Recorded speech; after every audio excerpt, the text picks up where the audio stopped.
Welcome, everyone, to a Delco Nerd Network podcast. I am your host, Anthony Ragucci, and here with a few friends from the Delaware County area, we get in a basement and we talk about a certain topic.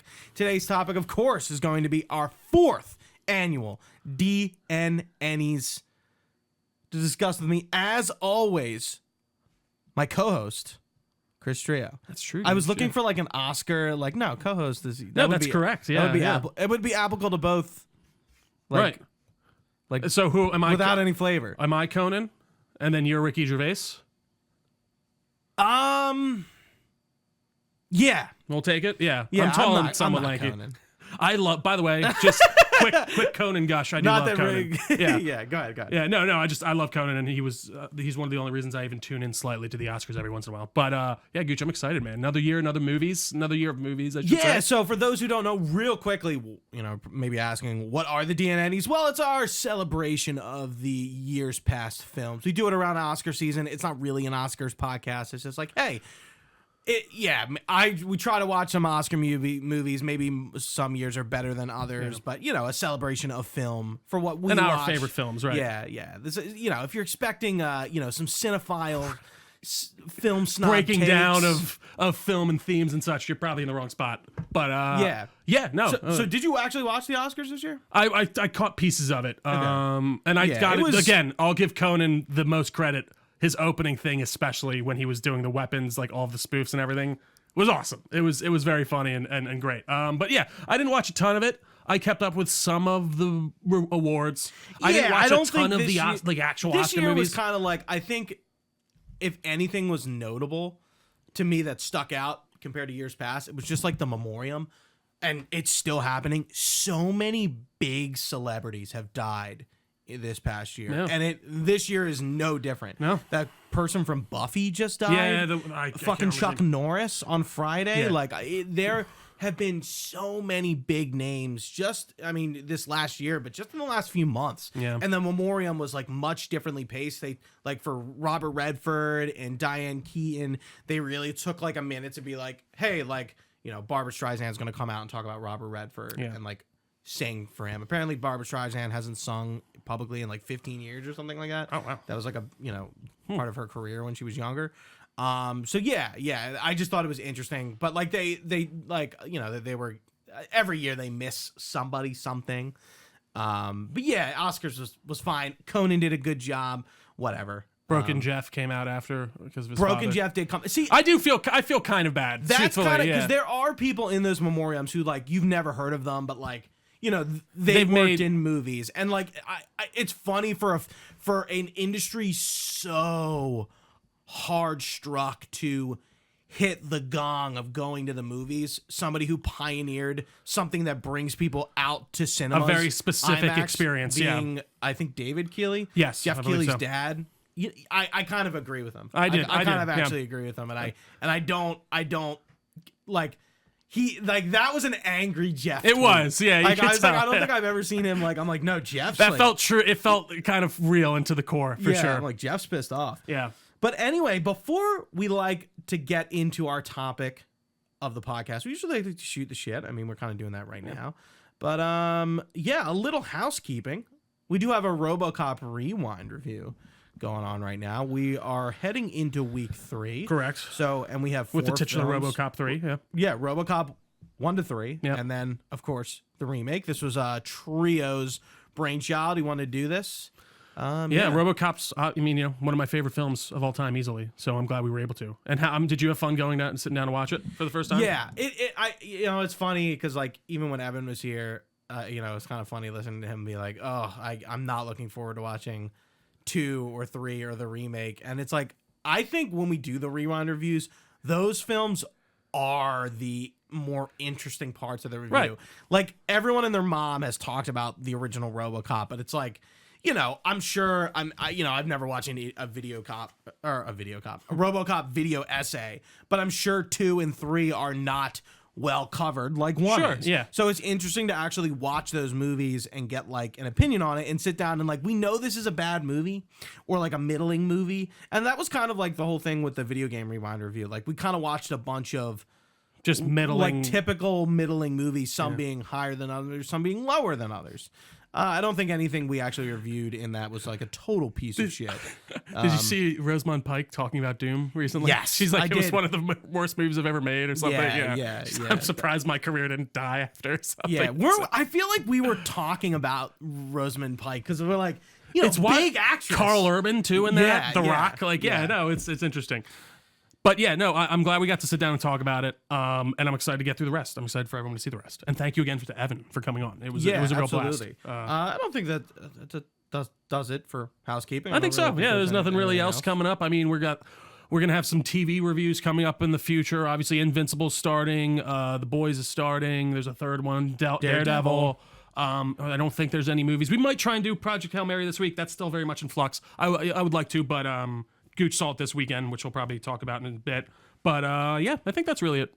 Housekeeping wise. Yeah. Before we jump into what we've been playing, doing, talking, I'm not gonna go full bore, but I do have a life update about the job, and let's just say I do now have a job. I'm not gonna tell the whole story. I do actually want to like fully go into the shitstorm that you kind of know, not shitstorm, but the actual crazy events surrounding my like getting an offer and like dealing with all that. It was like the best worst situation, and I just want to get a few weeks into it. So on the May monthly, I'll talk about it and say what I'm doing and kind of do the reveal.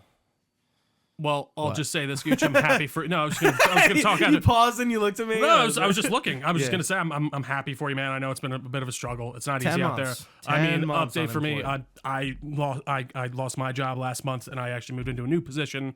I luckily didn't have to struggle like you, but that's tough, man. You did it. You got through it. You ran the marathon, if you will, and I did run a marathon. Yeah. No, because it's so funny. Like, we didn't talk about this beforehand, so Trio didn't necessarily know I was going to bring this up. I didn't know Trio was necessarily going to bring what he set up. But I was like, I was so happy for you that I'm like, you didn't go through like what I did. And I even told you that. I'm like, once that happened, I'm like, you have such a more general like skill set than I do that like it's so easy for you to move into like something totally different. It's easier for me to slot, whereas yours is definitely more specific. Yeah. Because that's where I was kind of like, I was like, all right, I need to like, it's been like, entering like January, February, like I need to start considering like a field switch. Like I have to. I'm getting to a point. And it was so funny how I never really got anywhere with that. I like looked into like recruiters. Like I'm like, there's got to be somebody who specializes in like helping people make career pivots, and like I got absolutely nowhere with that. I reached out. I fucking hate recruiters. If you're a recruiter, fuck you. I don't hashtag hey car all recruiters are bastards. Or I hate that. Those people, like, I can't tell you how many recruiters have just jerked me around. And like, especially when they contact me for a job and like they seem really interested in you, you do the first interview and like, it's like you never existed. Right, yeah. I fucking hate them. I got my last job at the Institutes. I got through a recruiter. Fuck him. That was like a total wrong slot. They totally fucked up on like every level. The recruiter hired somebody that I could do the job, and I was the person for the job. I was not the person for that team, which he would have never known because he doesn't work on that team. Right. And I think part of that is also just like, it's such a weird profession. I don't like it. Yeah. I've never liked working with any recruiter. I have no respect for any of them. No, I can understand, especially after 8 years, 8 All months of trying to look for bastards. That's it. Arab, I guess it would be. Yeah.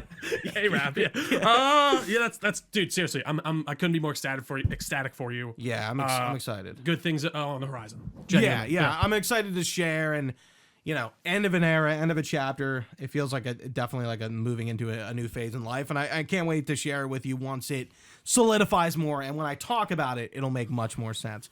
But yeah, I'm looking for things to settle up for you too. You're not out of the woods just yet, but you're like, you kind of are. I am. I'm making income right now, and that's the key. Right. And I've kind of gone back away from sales, which we've talked about. I just hate sales. You know what's funny? I hate cold calling specifically. Is really my kryptonite. When I was thinking about sales, I'm like, like the podcast has to.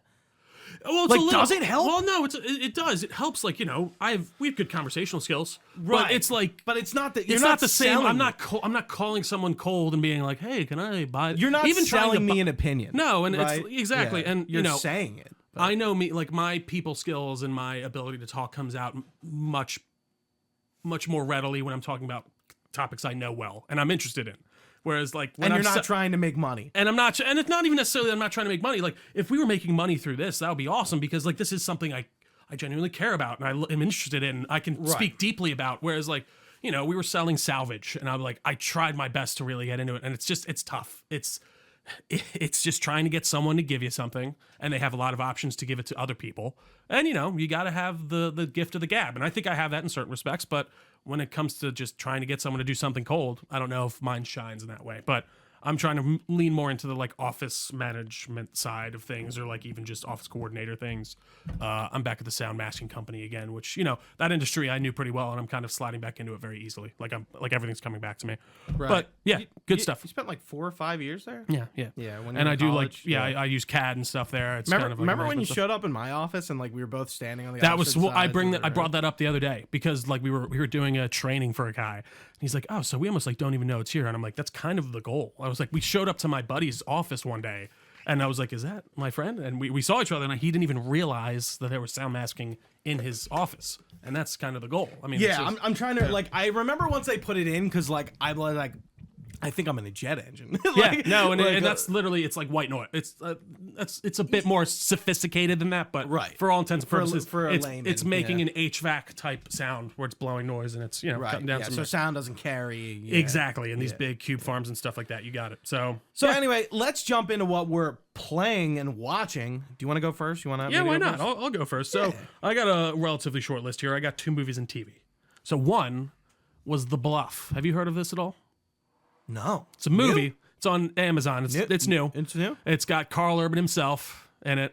He took my bloody son. What did he say again? I can't. Wait. Homelander done took me bloody son. Doesn't he say something at the beginning? Homelander done killed me wife and took me bloody son. Womp womp. But he's like it's a pirate movie. Oi, Homelander killed me wife and took me bloody son. Womp womp. But he's in it. He plays the bad guy actually. Okay. And it follows this pirate who is kind of retired from the life of piracy that's being followed by Carl Urban and so he's like a pirate. Yeah, he's a pirate. And he's honestly the best part about it. Not like a Somalian pirate. No, it's like the end of like the Pirates of the Caribbean era and he's like an old captain who has now resorted to piracy and it's, you know, the end of like Black Flag era. Exactly. End of the Old West, but piracy. Yeah. And he's trying to track down this woman who was his, you know, co-captain who stole all of his gold. And she's hiding out on this island that they invade and kind of take over. And it's her kind of evading him throughout. And, you know, it was fun. I got to say, I enjoyed it to a degree. I thought the main character herself, who was like the pirate in hiding, was pretty forgettable. And I didn't really care about her that much. Carl definitely kind of carried the movie for me. But hey, if you have a free Saturday night and you have Amazon Prime, I actually think it's probably worth tossing on. Very violent. Like much more viscerally violent than like a Pirates of the Caribbean. Like you see someone get their head blown out or like stabbed and it's not like a fake stab. Like, like you see blood and like they're ripping people apart and shit. Right. They blow up a guy with a cannon at one point. I'm like, oh, it's like, you know, it's out of focus a bit, but I'm like, no, they're going deep on it. So yeah, interesting. Other one I watched, which I was trying to get to and in theaters and I didn't manage to, was 28 Years Later, The Bone Temple. So okay, yeah. Yeah, this is the follow-up. I was kind of surprised you didn't go out to see We were going to, but again, I feel bad. Tamira's has been getting really sick, like off and on lately. She got sick again on Friday. And I think I got a little something from you on last Sunday, and then it transferred over. We were playing Marathon and I heard Trio sniffle. I'm like, fuck. Yeah, I was like, it was probably good, but I actually got through it relatively easily. But she always gets her ass kicked. Yeah, it's like whatever I had was like that Friday, and that was it. Yeah. Mine, I'm feeling totally. Nah, that's all right. It happens. But give it back. 28 Years Later. So yeah, we didn't get to see it in theaters, but we finally watched it. This movie just solidifies that Ralph Fiennes is like, I think Ray Fiennes, thank you, is my favorite actor. Like, period. Yeah, if he's your favorite actor, you should know this. And like, whatever. Ralph Fiennes, Ray Fiennes, whatever. He is. Call me Ralph. It is Rafe.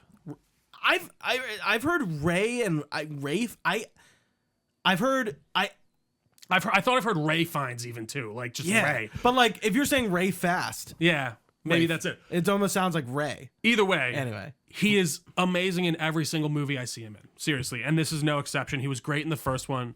He plays a doctor that's been hanging out since the plague. Are you going to see it? Are you going to watch these? No. Go for it. And he's building this basically effigy to this monument to society, and that is these those pillars of bones that you see. And it follows him after that, and it's a direct follow-up to that. And the guy from Sinners who plays the vampire is the bad guy in it. And he leads this gang of people called the Jimmies, and they're based off of this guy Jimmy something from Jimmy Salvo, who was a big name in Europe and in Britain in the 2000s, and he was knighted and he died like a hero, but it came out after that he was a major piece of shit. This is real? This part is real, yeah. But by this point, they wouldn't have known that because this happened in 2000 and something. Anyways, they're weird Satanists who are killing people and sacrificing people for Satan. Jimmy's leading them, and he's I'm the son of the devil. And, it follows this guy Spike, who was in the first movie. He gets kind of locked in with them because they find him and they make him kind of join the group. And then things kind of unfold from there. They meet the doctor character Ray finds again, and it's really great. These movies are horror focused and they're pretty visceral, but these two specifically are more character based, and I'm going to get into it when I talk about 28 years later on. They're just really great character films with a bit of horror in them, and the zombies play a major part, especially more in this one. The plot sort of revolves around Ray Fiennes' character trying to find a cure for the disease, the rage virus. So that is he not affected. crazy? He's not. Okay. That's the great setup in the first movie. You see him and he's building this bone temple and he's covered in red. Yeah. And he's got and he's wasted, and you're oh, fuck this guy. And right. Another big thing about these movies is I think they kind of play on your expectations in a really interesting way. There was a lot of things I would predict would happen that did not happen at all and went a completely opposite way than I would have expected, especially in the first movie. But I can't recommend these movies enough. Unfortunately, I don't think The Bone Temple did that well after 28 years later did very I think well. it was almost too soon. I also which indicates a red flag, but so they I know made in this both case of these at the same time. Yeah, but it's a different director than Danny Boyle who did the first movie, and he wrote the original 28 Days Later. But it's unfortunate because I actually think the marketing was the biggest issue.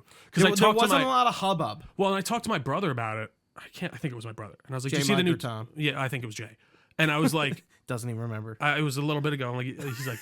I was like, did you see the new 28 Days Later, or 28 Years Later, The Bone Temple? He's like, oh, yeah, I saw that, with the guy. And he described the first movie. I'm like, oh, no, there's a new one, a second one that came out, The Bone Temple. He's like, oh, I didn't even know. I just think people were a little confused that this was a full movie follow-up. That's why it was too soon. And I don't even know necessarily. I think if you market it better, I think people would understand that. But I just don't think they explain that very well. But that's it movies-wise. Do you want to go into your movies, or do you want me to just go right into games? Yeah, I can go into my movies. Yeah. One is Rental Family. I watched it last night. You know what's funny? I thought that was a series. It's a movie. It's a movie. Okay. We're going to talk about it. That's Brendan Fraser? Yeah. Okay, I will say nothing about All it. right. Because we will talk about it in the DNNeys. I am aware of it, so I'm excited. And I saw Project Hail Mary almost on friend of the show, Nick McGinley, was like, hey, wants to go see Project Hail Mary? And I'm like, sure. Why not? Yeah.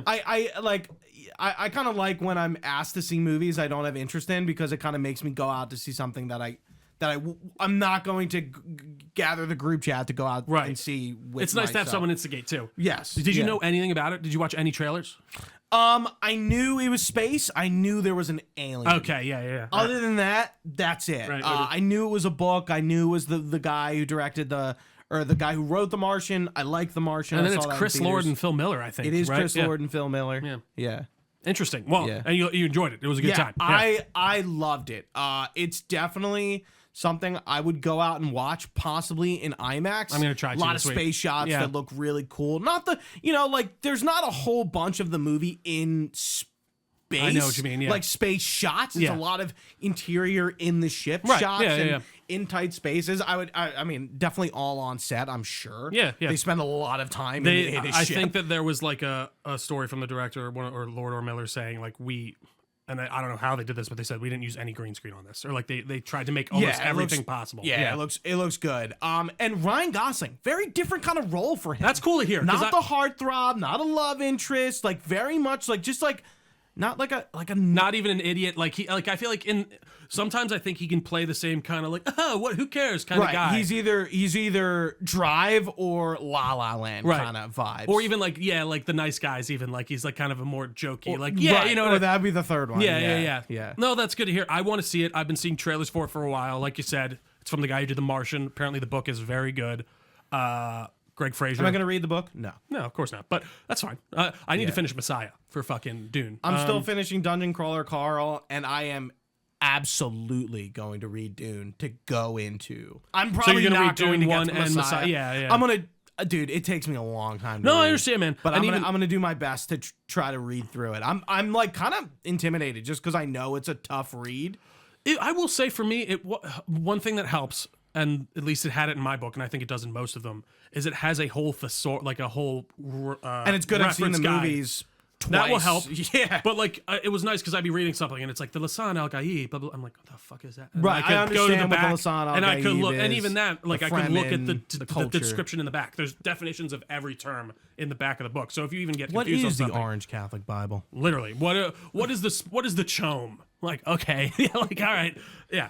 I can't wait for you to read it, man. I think you're gonna like it. Yeah, it's it's dense, but I didn't find it unreadably dense at all. And I'm someone who barely reads books. Casey has just told me. I know he's a big reader. That it was like it was tough for him. Interesting. Yeah. I don't know. It definitely if that took me a says bit, something about him, but maybe it does. Yeah, Casey, figure it out, man. Idiot. But yeah, don't you know what the fucking Kiss Rat's Hatratch is? I didn't even say Quizatch Hatterack. Quizatch Hatterack. Quizatch Hatterack. That's probably still wrong. Don't you know what that is? Yeah. Yeah. Yeah. I enjoyed Project Hail Mary. All I'll say is Rocky is the GOAT. So I keep hearing Rocky. I would. I said, I don't know if I said it in our Discord, but I said in other Discords, I was like, I would nuke Iran for Rocky. And like, so like, I would do some fucked up shit for that little dude. I saw a cool story. Apparently, like the guy who voices Rocky was just the fill-in at first, like to just kind of riff with Ryan while they were figuring out who's voicing him. And he was doing so well, they were like, no, he's the voice. He's Rocky's voice. We can't recast him. So that's pretty cool to hear. Yeah. Yeah. I heard Jeff, friend of the show, Jeff Beck, or well, not friend of the show. Friend of mine. Friend of the show. Friend of the show. Yeah. Sorry, Jeff. Yeah. He was like, he looked up the voice actor. He has like no credits. Yeah, he does. Yeah, He's again, like he wasn't. Yeah. fresh off the boat, career wise, like has done. Well, again, nothing. I think he was he was just there to read with him. He's just like, yeah. And then they were like, you're too good. Yeah. He might have even been like a PA or something. Yeah. And then to go on to shows, finish Star Wars Rebels season 2. Okay. I don't know if the show is peaked, but it ends. The season ends on a high. You know, Ahsoka reunites with Anakin, realizes had the insinuations that Vader was Anakin, but now knows it for a fact. Fucking great, dude. It boggles my. So this is coming out season 2 of Rebels 2015, right when The Force Awakens comes out. Yeah. In the second to last episode, there's actually a hilted lightsaber. Might be the first canonical. I think it is. I remember them saying at the time, like, this is going to be the first appearance of it. Yeah, so they're in a Sith temple, and there's, like, Sith and Jedi bodies, and Ezra picks up the lightsaber, and it, like, ignites it, and it turns on. Yeah. And I was like, when did this come out? Because I knew season 1 was like one of the first things Disney did with the Star Wars property. And it was before the movies, but now we're kind of getting when the movies were happening. Yeah. Right. Yeah. Which is cool. But it's great. And dude, Maul, I'm so excited for the show. I actually am too. Maul killing 3 Inquisitors in less than 5 minutes of screen time was insane. I guess this was like an obvious direction for them to go in. Sam Witwer has really like become Maul like over the last 10 years of the Clone Wars and Rebels, and like I know he comes back to fight Obi-Wan. I don't know if he's in the rest of the show, but like I'm excited to see like I assume Shadow of Maul will like fill in like how he got to that planet Malcor, and like why he's looking for the Sith holocron, like that's why he's there, and he's like posing as like an old man, like a hermit, right? Yeah. And I'm just like the point I was trying to make was like, how are some of the best moments in Star Wars in these animated shows? Yeah, I know. And again, why not make this shit movies? It's so strange. It is. I don't not like that. I very much I just don't get it. I don't either. I especially don't care. like the Obi-Wan Darth Maul thing. Like again, I said this when we reviewed Obi-Wan season 1. Like the season 1 of Obi-Wan should have been the Maul and him conflict, ending with him killing Maul, and then the next season, then you lead into Darth Vader, and that's when they have their conflict. I think Obi-Wan takes from Rebels season 2. They do the exact same moment with the helmet crack they do in at the end of the season. But Rebels season 2 overall, it's like the end of the first season, like the rebellion, this cell of the rebellion is just kind of forming. It's Ahsoka, it's Rex comes back in season 2. It's Leia. It's a few other characters, and like that cell is forming. And I think Andor was the first show that really kind of showed us like the rebellion is like, not centralized at all. Yeah. There's a lot of different forms, like factions and pockets, and like the Saw Gerrera one, I think is like the most famous because like he's just off fucking doing whatever the hell he wants, whatever day of the week it is. And in Andor, we see that. Yeah, and like when we get to Andor, I feel like is when you finally see that coalition of them all finally forming the Rebel Alliance. Right. So it's like Phoenix Squad. Well, they become Phoenix Squadron. The Ghost Squad is like fitting into the rebellion, and they're not used to working as a team. And Harrison Dula is becoming like a notable captain. Right. And that's sort of what the season's about. And then the Inquisitors going after Kanan and Ezra, and then culminating in the battle between Ahsoka and Vader. Kanan gets blinded. Ezra, possible dark side Force user. That moment, I've seen the clip so many times. Next, so I'm looking forward to that. That clip with Ahsoka and Vader is so good, and she's like, "No, I won't abandon you again." He's like, "Then you will die." Yeah, Matt Landner comes back. It's good. It's very good. And it's like, how did we just like decide to put that in an animated show and not a movie? Because again, Ahsoka was so relegated to the animated at that point. I think the story arcs and the characters were just underestimated. They really just wanted to do like, whatever they wanted to do. Well, it seemed like they were kind of given like the green light too. And this was the Filoni era, right? Like he was behind this and everything. So like, well now it's we're living in Filoni's universe now. Yeah, but like he also sucked by the end. But he fucked up Mandalorian by the end. So like again, like you don't like.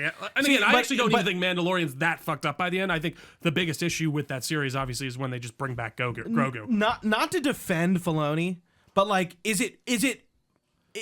don't you think Mandalorian and Grogu or Mandalorian is more Favreau's thing? No, than it is Filoni? It's very much theirs. Both. I think there's locked together on that as you can be. That seemed like a very much a 50-50 project to me. Because it seems like the farther Mando got, the more Filoni it got. In what way? We're bringing in Cad Bane. Oh, sure. I see what you mean. I'm sorry. I thought you said Favreau. Yeah, we're bringing in the Rebels characters for Ahsoka. Again, you could argue that it's getting worse maybe because they're giving Filoni more... See, like that's more what I hope drive. Not, like that's the thing. So like, I don't know. I don't know. Star Wars is gonna go either way. Like, but I can't wait for Maul. Maul looks great. I mean, we're 2 months away from Mandalorian and Grogu. Yeah, and I couldn't be less excited for it. Yeah, I mean, I'm not. I'm excited. I think it's gonna be a fun time, but I'm not like. Yeah, is it not like? Rebels. No, it's nothing like that. That's not gonna get me as excited as like a mainline thing, or even if you said this was like a Maul movie. Yeah, it's unfortunate because I do think they have, like I said. They had so much goodwill, and I think they were doing really well with The Mandalorian until we got to that Book of Boba Fett season, and then they just reverted all back, and Grogu's with them and all that. So, like, that part is very silly to me, but that's just where we are. And that comes into the corporatized part of it, because Grogu was cute and sold the show to a lot of people. They needed... He was at the Oscars! Grogu. Yeah. He was at the Oscars this year. Yeah, so, like... That's where the corporate Disney comes in, and it's unfortunate. Yeah. And then lastly, something we both watched. Gen V Season 2. Oh, thank you. I actually forgot to put that in mind. No problem. That's what I'm here for, Trio. I don't really like this show. I don't love the characters that much. I don't like any of the characters. The fact that I like watched a guy's taint in this movie, Hamish Linklater's taint, to be clear. I'm just like, that's really bothering you that much after everything in these shows? Yeah. Well, here's the thing. It's kind of going to go into a point I'm going to bring up when I talk about Begonia. Yeah. I think what Gen V is really about, I really don't like, not politically, but like, as like a ideologically. Well, and it's wearing a lot of those themes a lot harsher on I don't like what it's bringing up, and I don't like seeing it, and I don't like how they're like, they're bringing it to like the nth degree. they're kind of being really extreme with the social media stuff and like the teenage kind of like Gen Z, right? Yeah. Gen Z like lifestyle that we didn't necessarily grew up in, but we were like grown when it came out. And I just find it really gross. Not the show, just like what they're talking about and what they're showing off. It's just like, and again, like I don't really like the characters. It's just like, you know, I understand what it's trying to do. And I don't necessarily think the show is bad. I just don't really enjoy it all that much. It is nothing without the boys. It doesn't feel like a spinoff show that could stand on its own. And I was talking to you about it. And I'm like, I'm curious if they're going to do a season 3 that's going to be post boys finishing, and then like Gen V's going to finish, because we do have Vault Rising coming up. Well, it kind of surprised me how like integral this is. Like, I mean, they could explain it in a minute on the boys, which they already have. I mean, it's like they already did. Yeah. But like Marie, first off, God, so fucking annoying. I cannot take her character. She reminds me of like Katniss Everdeen. She's like, I'm not the chosen one. God, everyone stop calling me the I'm not that much more powerful. You are, and it's over. Accept it. Just do it. You can blow people up. You might be able to kill Homelander. You're literally Jesus. You can fucking heal people. Get over it. You are the chosen one. I hate it so much. It's like, even like, that's what I always hated about the Hunger Games. Like I said, like throughout that, Katniss is just like, I hate being the person. I don't want to be the main person that's leading. It's like, well, you are. It's kind of like the exact opposite of like Dune. Right. Well, but like even like where Paul is like, oh no, I am Lee Sung-Al guy. Well, and I think Paul accepts that just to use it to his own ends. It's not even like he's like, I know I'm powerful enough to say, regardless of the means. The actual, exactly. Yeah. He embraces the symbol. Right. And I don't know, that part really annoys me. I just thought there was a lot of inner like play between the characters that just didn't make much sense. One part I did really like was the Cypher element. I thought he was a great villain, and I thought he was Hamish Linklater, right? Mm-hmm. Batman. He was awesome. Crusader. He was awesome. And the reveal, spoilers, that he was being controlled by Godolkin the whole time caught me off guard. Because I thought he was like his son or something, and like, but I was like, oh, and I called that he was Godolkin from them. I was like, okay, well, that's who else you would it said be? it, and I was like, I wonder. Yeah, and then I was like, well, that's obviously Godolkin. But the reveal that he is the one with the powers controlling everyone, I thought was good. And then they introduced Compound V Gen 1 or V1 or whatever. Like that, apparently that stops people aging, and Homelander doesn't have that. That's why he is aging. So that's what he's going after in this final season. Him and Marie are Project Odessa. Yeah, so they age normally, but they have the most powerful powers. Yeah. But the same with Homelander. Like, he is aging, but he seems to have all the powers of Superman and all that stuff, but he's aging like a normal human being. So, like, by the time he hits 80 or whatever, he'll be 80. Yeah. How old is Homelander? He was born in the 80s.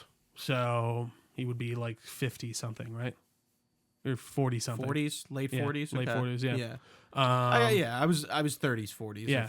And then it was interesting. I like that did explain, because I wonder, I was like, why does Soldier Boy not age? Like, why doesn't he? And I know he was frozen for a bit or whatever, but even still, and what's her name didn't age either. Stormfront, who got version 1. Andrea from The Walking Dead, Count. Oh yeah, Crimson Countess. Yeah. Again, I liked the ideas in The Boys a lot. I don't think they were well executed some of the times, and I think they can be in your face to a degree. It's gotten very politically charged, probably more so than it was in season 1.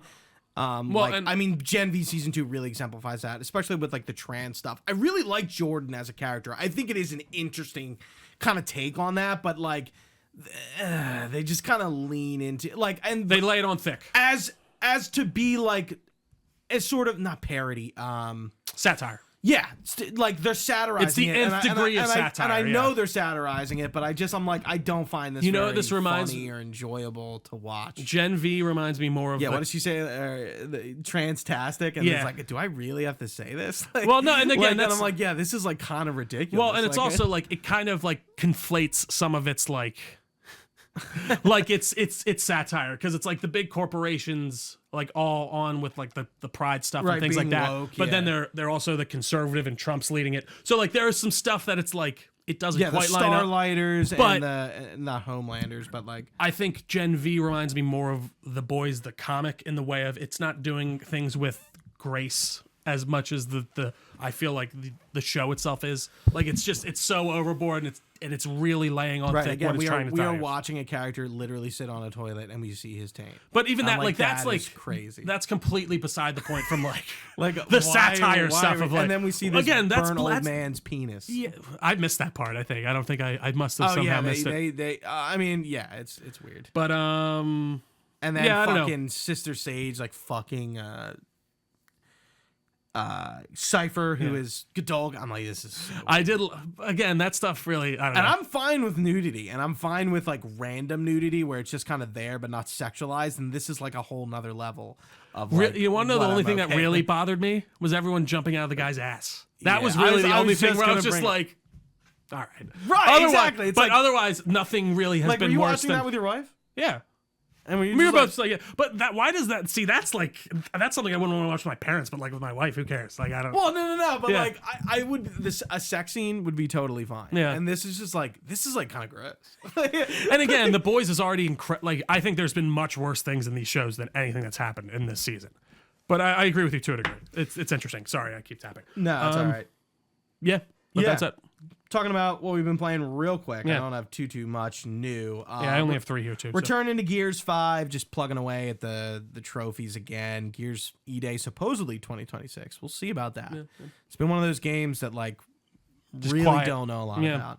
And I started Darksiders, the War Master edition, which is just the Xbox One non-360 version of it. I played this game before, so I am replaying it. I never played on console, though I'm playing on PC. Basically, for the premise is, there's a war between heaven and hell. The war stops, and then the war between heaven and hell continues. Supposedly when these seals break, but the seals haven't broken, right? And war is called to stop it, but like they haven't been broken. So why was war called to stop it? Right. And he gets like put on trial, and it's like you gotta go fix this. You started this, but like something is going on. I love War's character design. It's like actually one of my favorite. So this is Darksiders 1. Okay. Yeah, I've played 1 and 2. I've never played 3. 3 is like Fury or something, right? Yes. With the whip. Yeah. I think there is a 4th one coming, if I recall. Yeah, by THQ Nordic, I think. Yeah. They're doing. Yeah. It's funny. THQ Nordic did the War Mastered edition, but it's funny to see like some of these studios who made this game like years ago. I'm like, they're gone. Yeah. Vigil Games. Yeah. I don't even know what they made, but I'm like, that logo.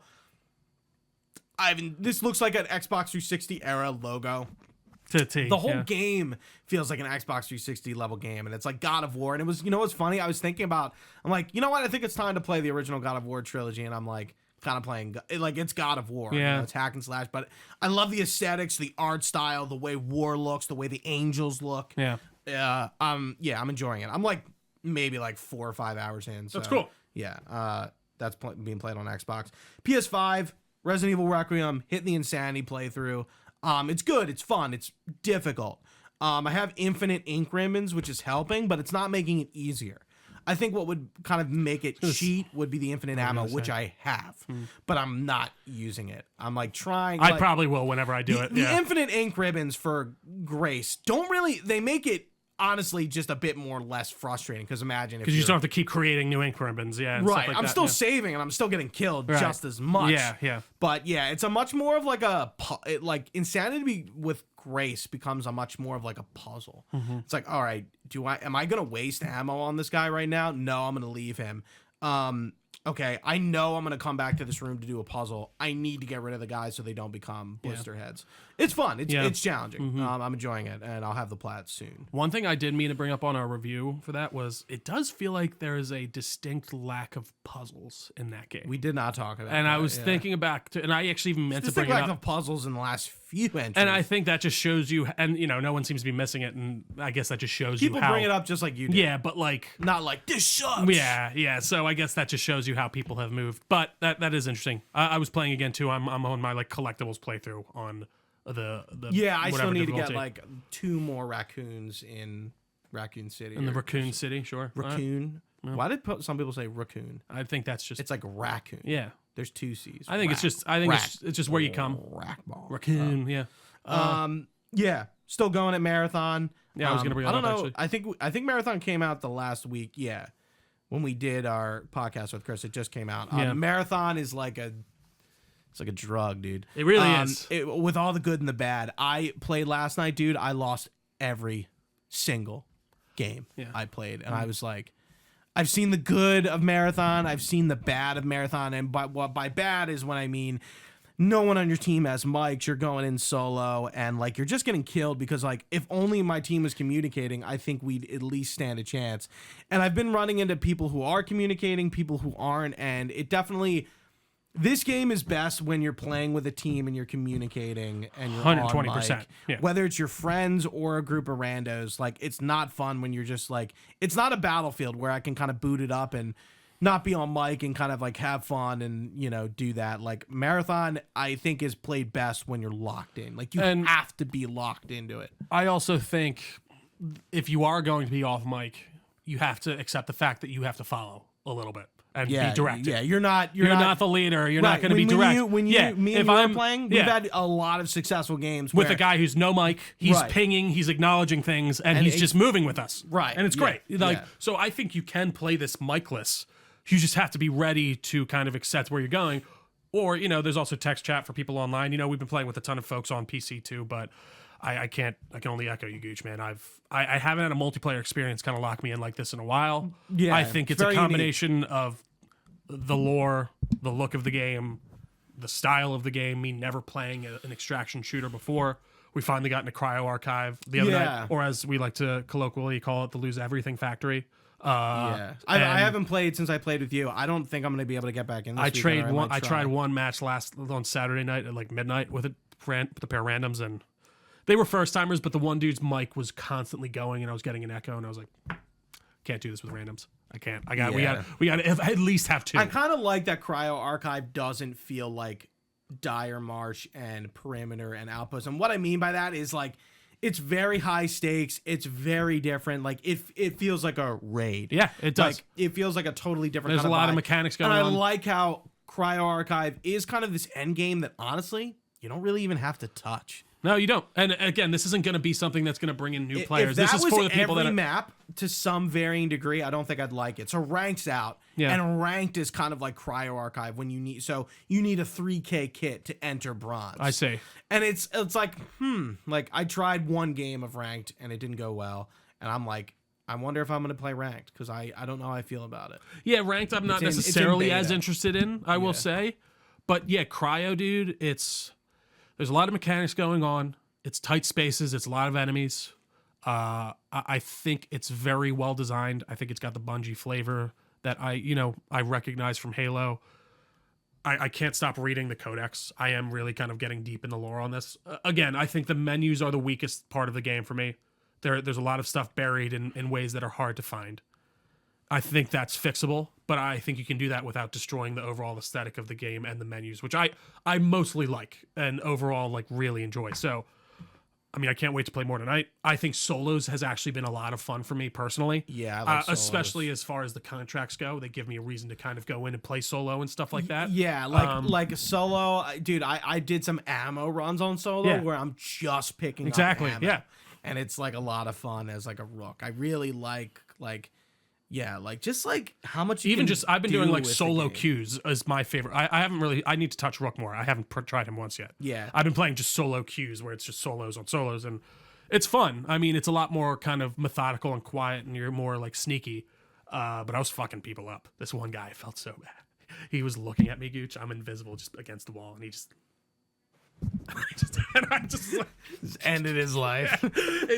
It's great. It really is. I haven't felt tension like this in a video game in a while. Are you using your mic in solos? Because that's where I find the mic is used. I do solos. it. Yeah. It's not in a 3. Well, and now that we know how to use push to talk, that's been helpful too. I feel like I've been using it. I got a guy. He killed me, and I was like, oh, "Good game, man." He's like, "Fuck you," and I was like, "Actually, a guy downed me. I was on a solo run to finish. I had to get some rods for a contract, and he downed me. I activated. I was in maintenance on Dire Marsh, and I activated the exfil, and I was waiting, and this guy killed me. And I'm like, wait. I'm like, don't kill me. He's like, I'll let you live. And I crawled up and exfilled with him. It was like you're like, just take all my shit. Yeah. I'm like, I didn't really have a lot. Right, I had like ammo and some rods, and like I really wasn't like caked out. Yeah, and, yeah. Like he just was like, I was like playing assassin, and he's like, yeah, just let me live. And there was another dude. Exfilled. There was another guy who was like, "Do you like to hear death?" And I was like, "What?" It was a random one. Like, and then I did die. Like, I don't know if it was him who killed me, but it was there's some fun stuff in that regard too. Yeah, I've run into some rooks where I'm like, let in. I think one we exfilled with a rook, and I was talking to him. But yeah, like the teams, it's like you're much more less likely to like. I've never seen a threesome talk to another threesome and like team up with them. It's rare, yeah. It's not Arc Raiders, or like whatever the ethics of Arc Raiders seem to be. That they do not apply to Marathon. Well, Arc just seems more casual and more kind of PvP focused, and they're really leaning into that. Whereas this is. It's as far as I understand, it's in between Tarkov and Arc Raiders, which Tarkov is apparently like insanely like overbearing in its systems. Yeah, and you really it was a game I always wanted to play. Chaz played it. Yeah, and I was like, yeah, I kind of want to jump in. It looks cool. I've heard cool things, and like never did. And I just think again for a game like this, it's asking you to do a fair amount. You're gonna have to sit there and learn. There is a learning curve, and it's a few hours, It's a few games. You're gonna go and I feel like after the server slam, after like 2 or 3 days of playing, I got it. Right. There was still minutia that I needed to understand that you're gonna get while you're playing it, but it asks you to learn. It does, and if you're not willing to do that, this might not be your game. But you might get very frustrated very quickly and just drop it. Yeah. And sometimes you can respect that, sometimes you can't, and I get that. But I think if you put in the time and you're a multiplayer person, you will fucking love this game. We're gonna review this a little bit before Easter, so the review will be out after Easter. Yeah, and I'm looking forward to it. Chris Getty's coming back on. Yeah. Our resident Destiny file, if you will, or Bungie file. But as far as games for me, only one more: Crimson Desert, Gooch. Yeah, I bought it Wednesday. Tell me. It's been a bit of a tumultuous release for different respects. It's been all over the place reviews-wise. There's been a very fun and interesting conversation, as usual, around it when it comes to the Twitter sphere and the online sphere. I'm like 2 hours into it, maybe. And I've just That's been it? Yeah. I thought you were playing it a little bit this weekend. But like probably 2.5 hours. Like Yeah. Okay. Maybe like 3, but the opening is kind of very vague. You play as this guy called, I can't even remember his name. Something. He's a gray main. That's a great start. The gray main, this like, I don't know, group of folks, this family gets attacked by another group of people who look similar that aren't very visually distinct, and they kill him and everyone spreads. And then you get into the game. You're in the continent of Pule, which is like Pule? Pywell. That's a horrible word. And the game's gorgeous, dude. Like, it looks fantastic. Better than RE9? It's I mean, they're very different. It's as realistic in a lot of ways, I would say, as far as how they're trying to present. There are many different mechanics smashed into this game. I mean, you can talk to people like Red Dead. You have a kind of honor system almost with each person that like or dislike you. You can interact with everything around the map almost like a Bethesda game. You can pick up different things. You glide like you're in Zelda. You kind of climb like you're in Zelda. You're even mining like Zelda in a way, like you're taking your pickaxe. There's a lot of systems going on. You cook food, almost the exact same system as Zelda. I mean, I know it's and it was an MMO at one point, apparently. Yeah. There's a lot of systems and there's a lot going on. I think that there's potential here. It looks like if I sink some time into this, I could probably lose a lot of time and enjoy myself.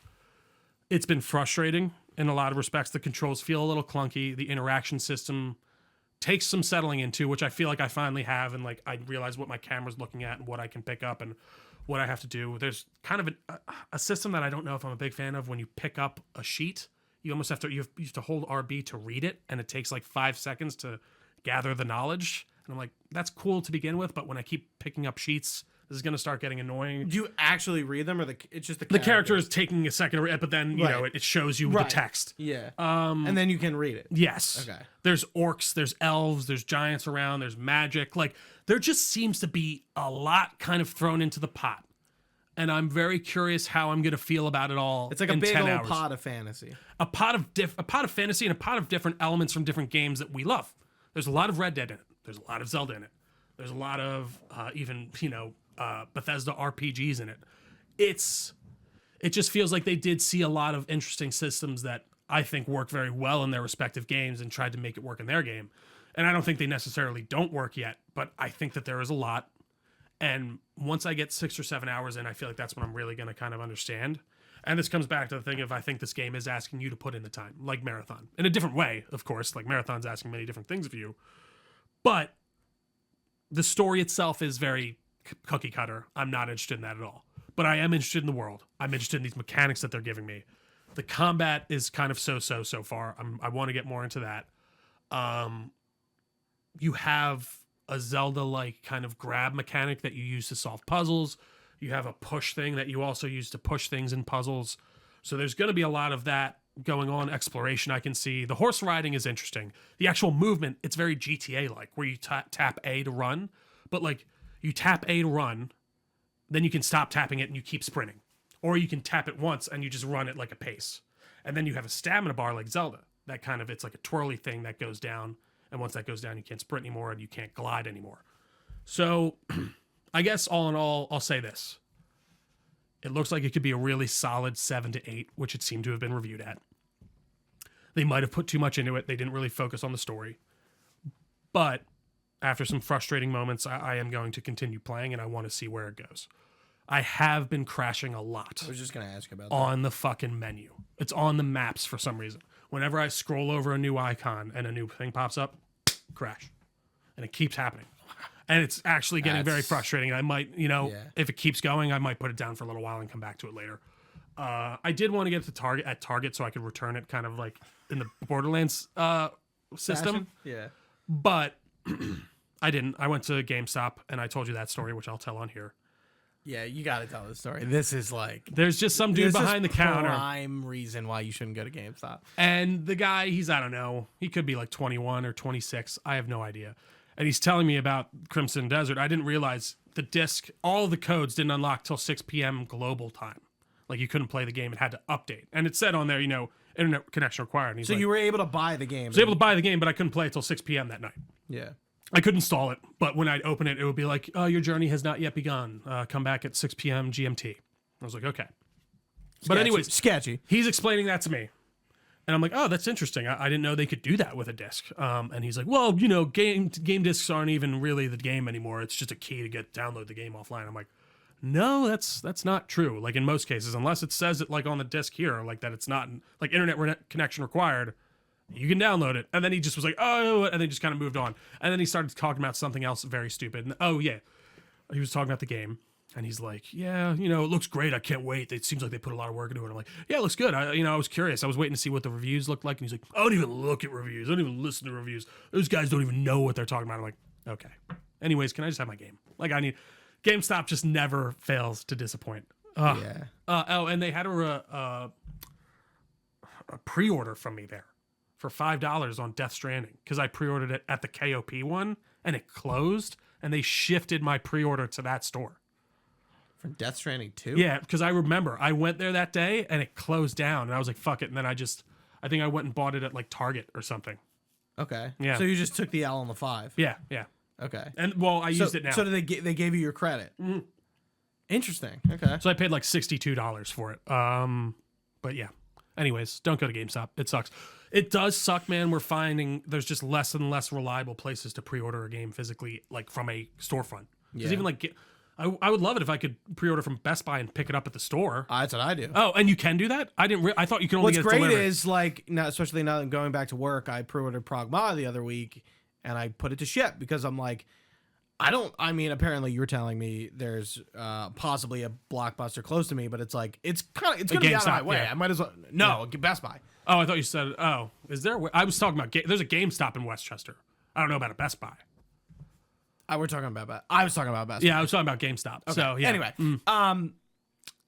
so I was kind of like, I'll just get it shipped. Right.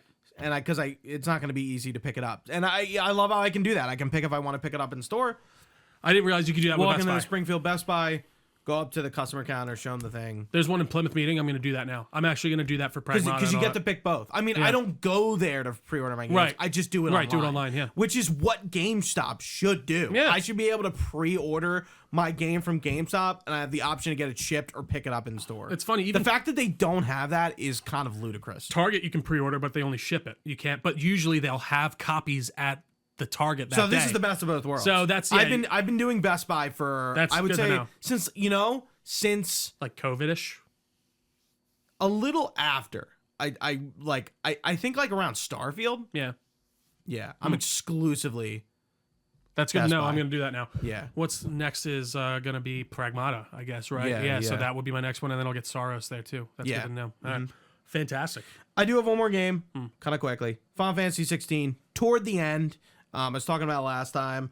Finally got to the DLCs. I got to the first one. It's called Echoes of the Fallen, and this is you're not your narrative focused DLC. Much more gameplay, much more cool boss battles.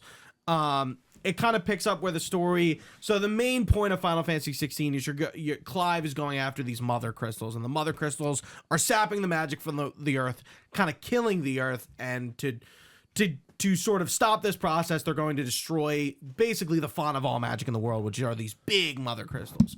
And supposedly there is a mother crystal they didn't know about. It's in this tower, an ancient tower that's by a dead group called the Fallen, and it's kind of like a little dungeon crawler in a tower. Very cool. Stereotypical Final Fantasy. There's always like tower dungeons in Final Fantasies. Right. And you fight an iconic Final Fantasy enemy at the end called Omega.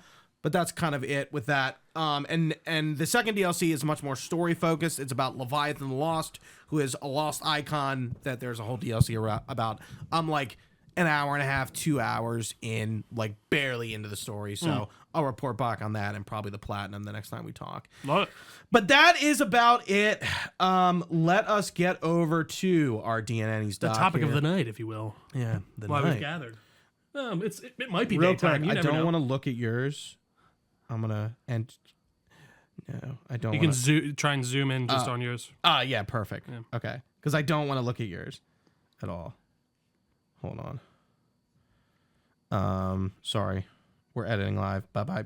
Editing live. I don't want to see Trio's picks. That kind of spoils the fun. Okay, so how we do the DNNeys? We have 3 sections: a top 5.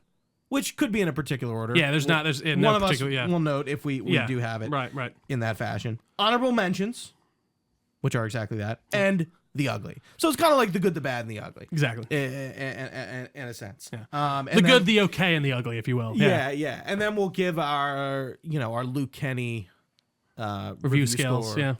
On each. So do you want to? I think in last year we kind of went back and forth. Yeah, sounds good. One.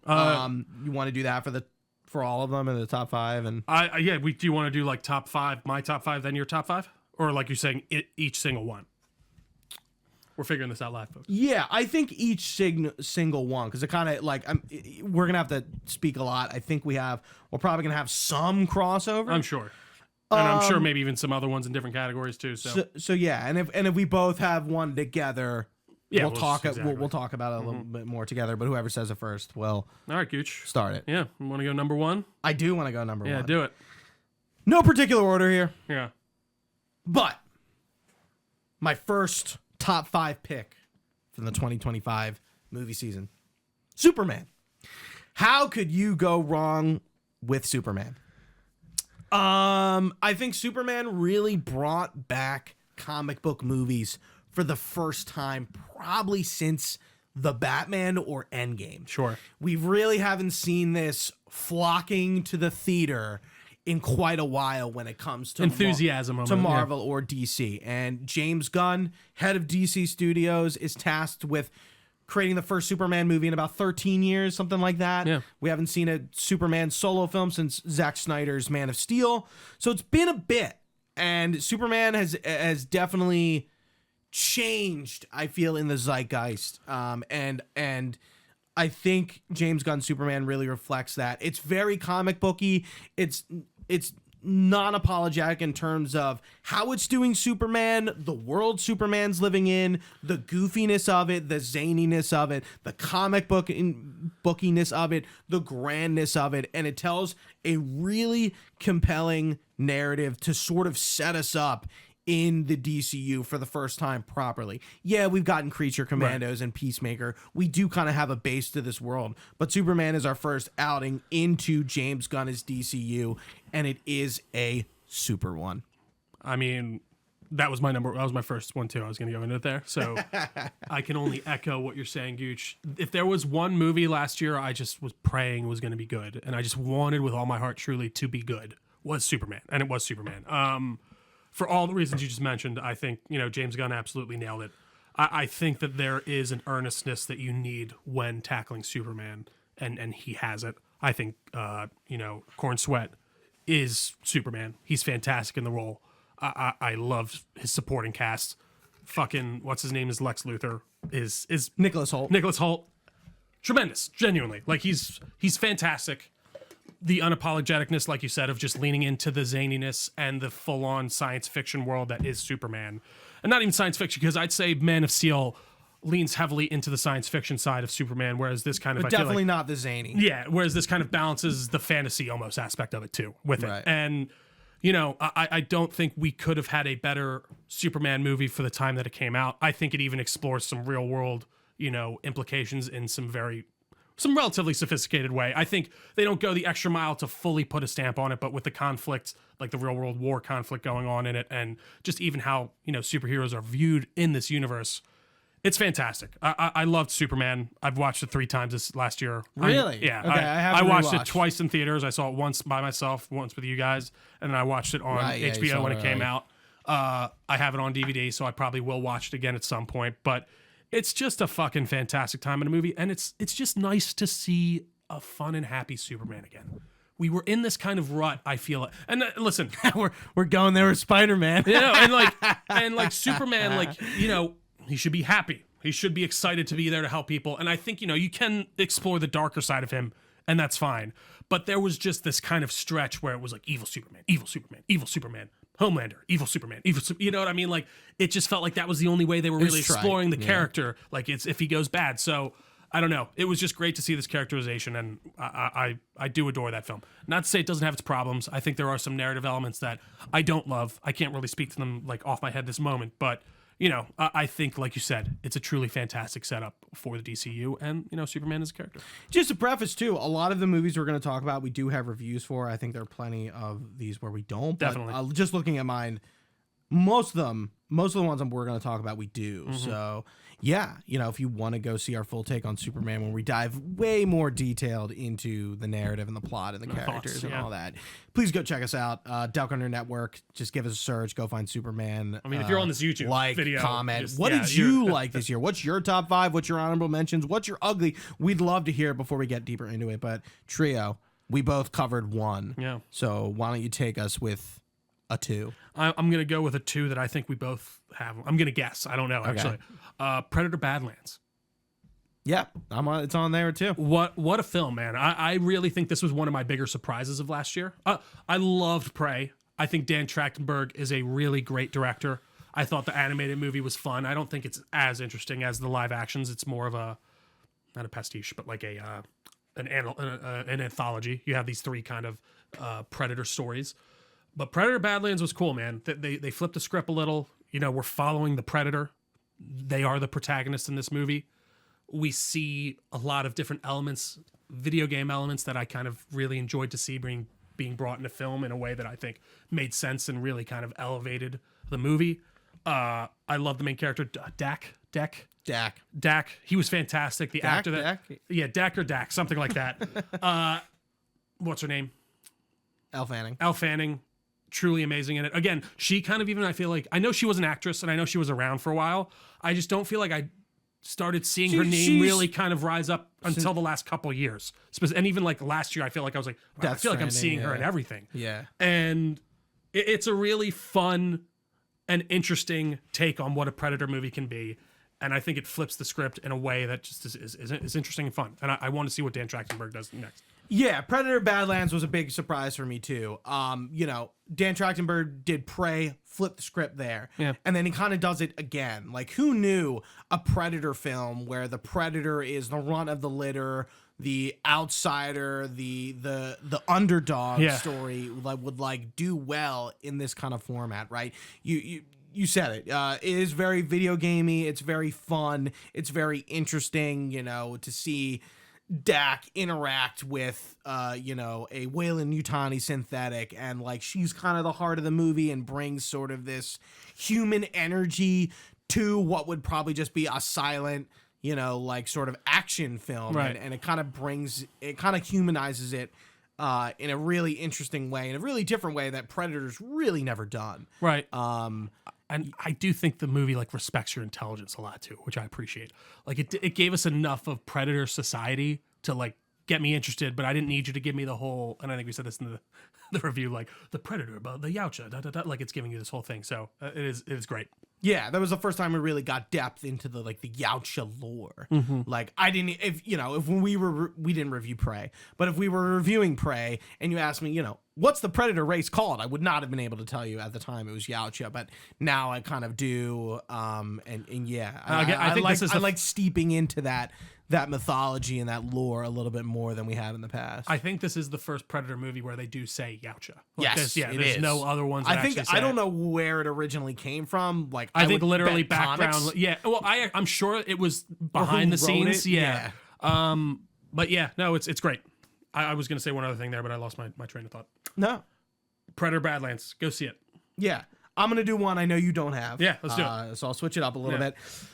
A movie I watched literally last night, I brought it up earlier, Rental Family. All right. So Rental Family is a foreign film. It's sort of like another film I want to talk about, Sentimental Value. It's a Japanese film, but it's in English and Japanese. They're switching constantly between the two, so it's not a full foreign film. Rental Family is about a man named Philip, who is an actor, played by Brendan Fraser, who lives in Japan and is pretty much an American token white guy actor for Japanese things. He's in commercials, smaller shows. So he's kind of struggling, as you can imagine. And he comes into this company who hires him to be a token white guy at a funeral. A real funeral though. No. Oh, it's not? Okay. I won't spoil because it I know entirely. it's not real, but okay, yeah. But so there's this company is called Rental Family, and basically they kind of rent people out to do things, activities, right? Yeah. So for example, he is hired to be the husband in a wedding, and basically they are throwing a fake wedding. Brendan Fraser is the husband, and you kind of at first he's like, what? Yeah, why are they throwing the fake wedding? To trick someone? So basically, the idea why this woman wants to hire this company to do this fake wedding, to have a fake husband, is because she's gay and she's trying to escape her family. So they're getting married, they're moving to Canada, and she basically does that under the guise that she's in a relationship with another woman. And you find that out at the end, they're in a hotel room and they're sitting there and they're talking about wow, that was great. And then you hear a knock at the door and Brendan Fraser opens it and it's her girlfriend, I guess, right, or now wife. They get married in the hotel room. And it's the movie is very much steeped in the negative of Japanese culture, and it's sort of there's a really high suicide rate in Japan. The conservative Mental health side, right? Yeah, is not great. A lot of people just kind of suffer and get left behind. Yeah,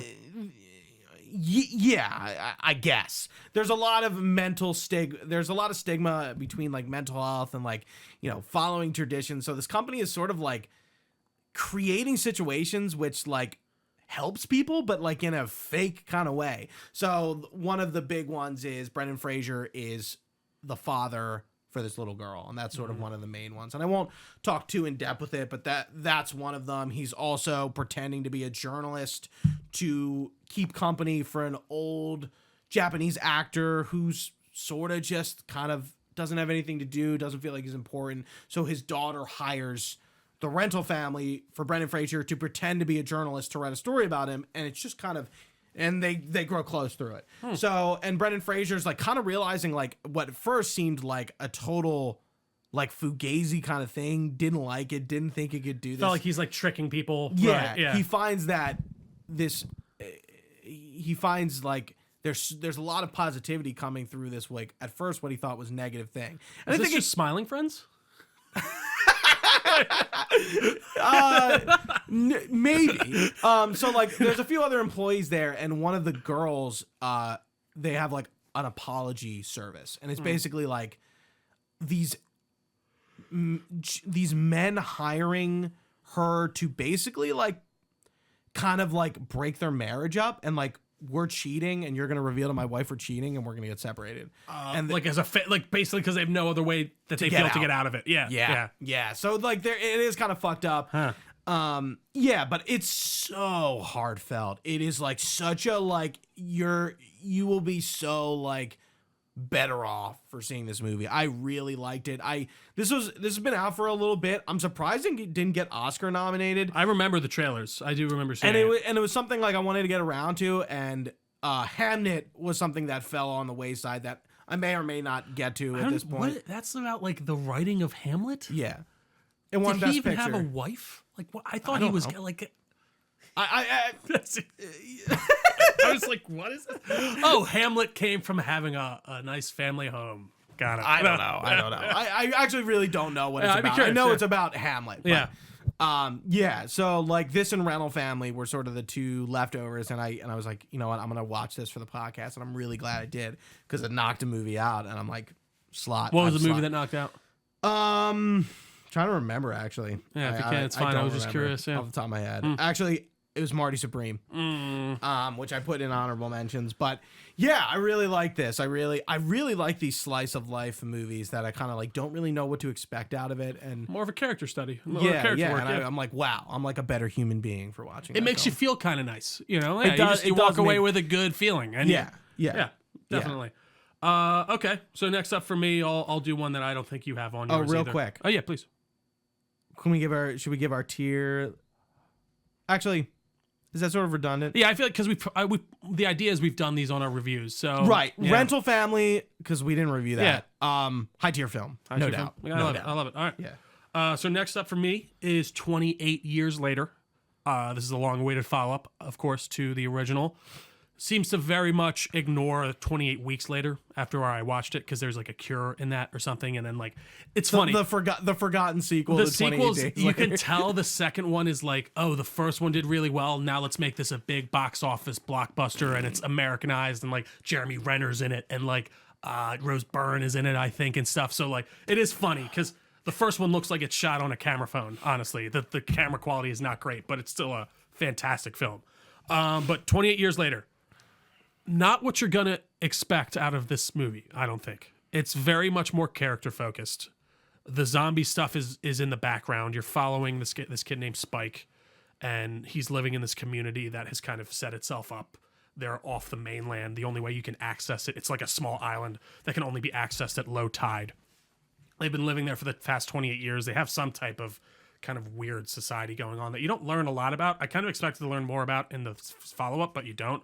There's like weird mask stuff going on, and they have kind of like, they seem normal like from the outside, but like when you see some of the pictures up and some of the things that they're doing, like weird rituals, and they have like masks and like they're I don't know, odd stuff. Anyways, Spike has to go on basically a walkabout with his father. When you become a certain age, you go out with your parent and kill a few zombies and like prove that you're a man. Drink some blood. And yeah, exactly. I mean, you don't drink the blood because you get infected, but exactly. You're drinking the blood. And once you get to that point, it's the most 28 days feeling it is, because like they're out.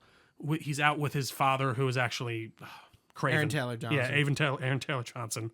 And he's Craven. And that's where we go to first. Not Quicksilver. Nope, Craven. And, you know, he's taking his son out, and he's kind of a bit of a piece of shit. Like, you can tell he loves his son, but, like, he's doing this. He's taking his son out probably a year earlier than he should, to kind of just really Make almost him get a out. man. And get out there and kind of almost just do, like, he seems almost bored. It's going to make a man out of him. And then and I kind of thought the whole movie was going to be them out doing the walkabout. But that kind of finishes 20 minutes in. Yeah. And it becomes about, and they get back and they have this celebration, and you realize his dad's, like, not really the greatest of guys.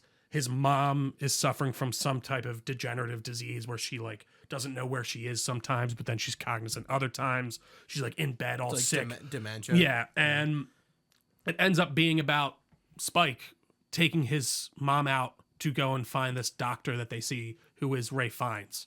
And you see him Aaron Taylor Johnson just tells you about him, and he's like, we just saw him building this fucking temple of bones, and he just waved to us, and we were like, we're never fucking talking to that guy again. But he's an old world doctor, and that's what he finds out through his dad. He's like, well, we need to figure out what's up with mom, so I'm taking mom to this doctor, and we're gonna figure it out. And that's kind of what it's about, and it's very much, Spike kind of having to accept very different from what I kind of thought. Way different than you would have expected. And I gotta say, every time I was like, oh, this is gonna happen. That didn't happen. I was like, oh, they're out. Like Aaron Taylor Johnson, we leave him behind after the first 20 minutes. I'm like, well, he's obviously gonna come out and show up again. Kind of thought he was the main character. No, the kid's the main character. Interesting. And then again, it really played with my expectations, and I think that's something I appreciated a lot. Yeah. As you know me, I like to feel like even you, like both of us, anyone who watches more than a movie a month or is even sort of in tune with movies, you can kind of get a general idea about where a film is going to go a lot of the times. This, I did not feel that, and I really did appreciate that. Now, some people might go into this expecting like a horror-filled zombie schlock.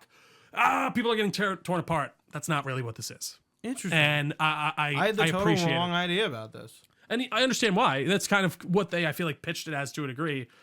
And I think some people walk so vibey. Well, and I think it does match the vibe. It in a very different and kind of specific way, especially when you get to Ray Fiennes' character and like what he's dealing with and like what he explains the bones actually being. And I don't want to get too much into it because I think if you haven't watched it, it's worth watching. But I could see people coming out of that movie being like, well, that's not really what I wanted from like a zombie movie. Like it's a character study, and I had a fantastic time with it. Top tier film, easily, for sure. High tier. Thank you. High tier film. Yeah, no problem. Yeah. I think I'll leave one for last. We're at 4, right? Yeah. Yeah, I think so. Well, yeah. This is 4 for each of us. Yep. And I know you don't have this one on here. Actually, you might. All right. Sinners. It's in my honorable mentions.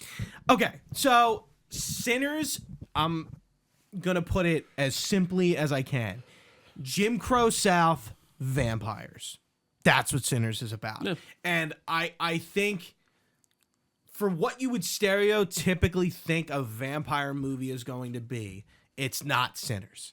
And I think that's why it's in my top 5, because I really wasn't sure I was going to be about it, and I really actually was about it. The way they go about telling a vampire story in just such a different manner with such a different group of characters was really great. I think Michael B. Jordan is awesome in it. He won an Oscar for this movie, his first Oscar. I still don't get that. He's fine. Like, he plays the same character twice. But I haven't seen any other movies, so I don't know. Yeah, Ryan Coogler directed, that's the plot of the movie. And, there's this really interesting era of mysticism around it, but they don't really get too in-depth with it. It does feel like Black Panther in a way.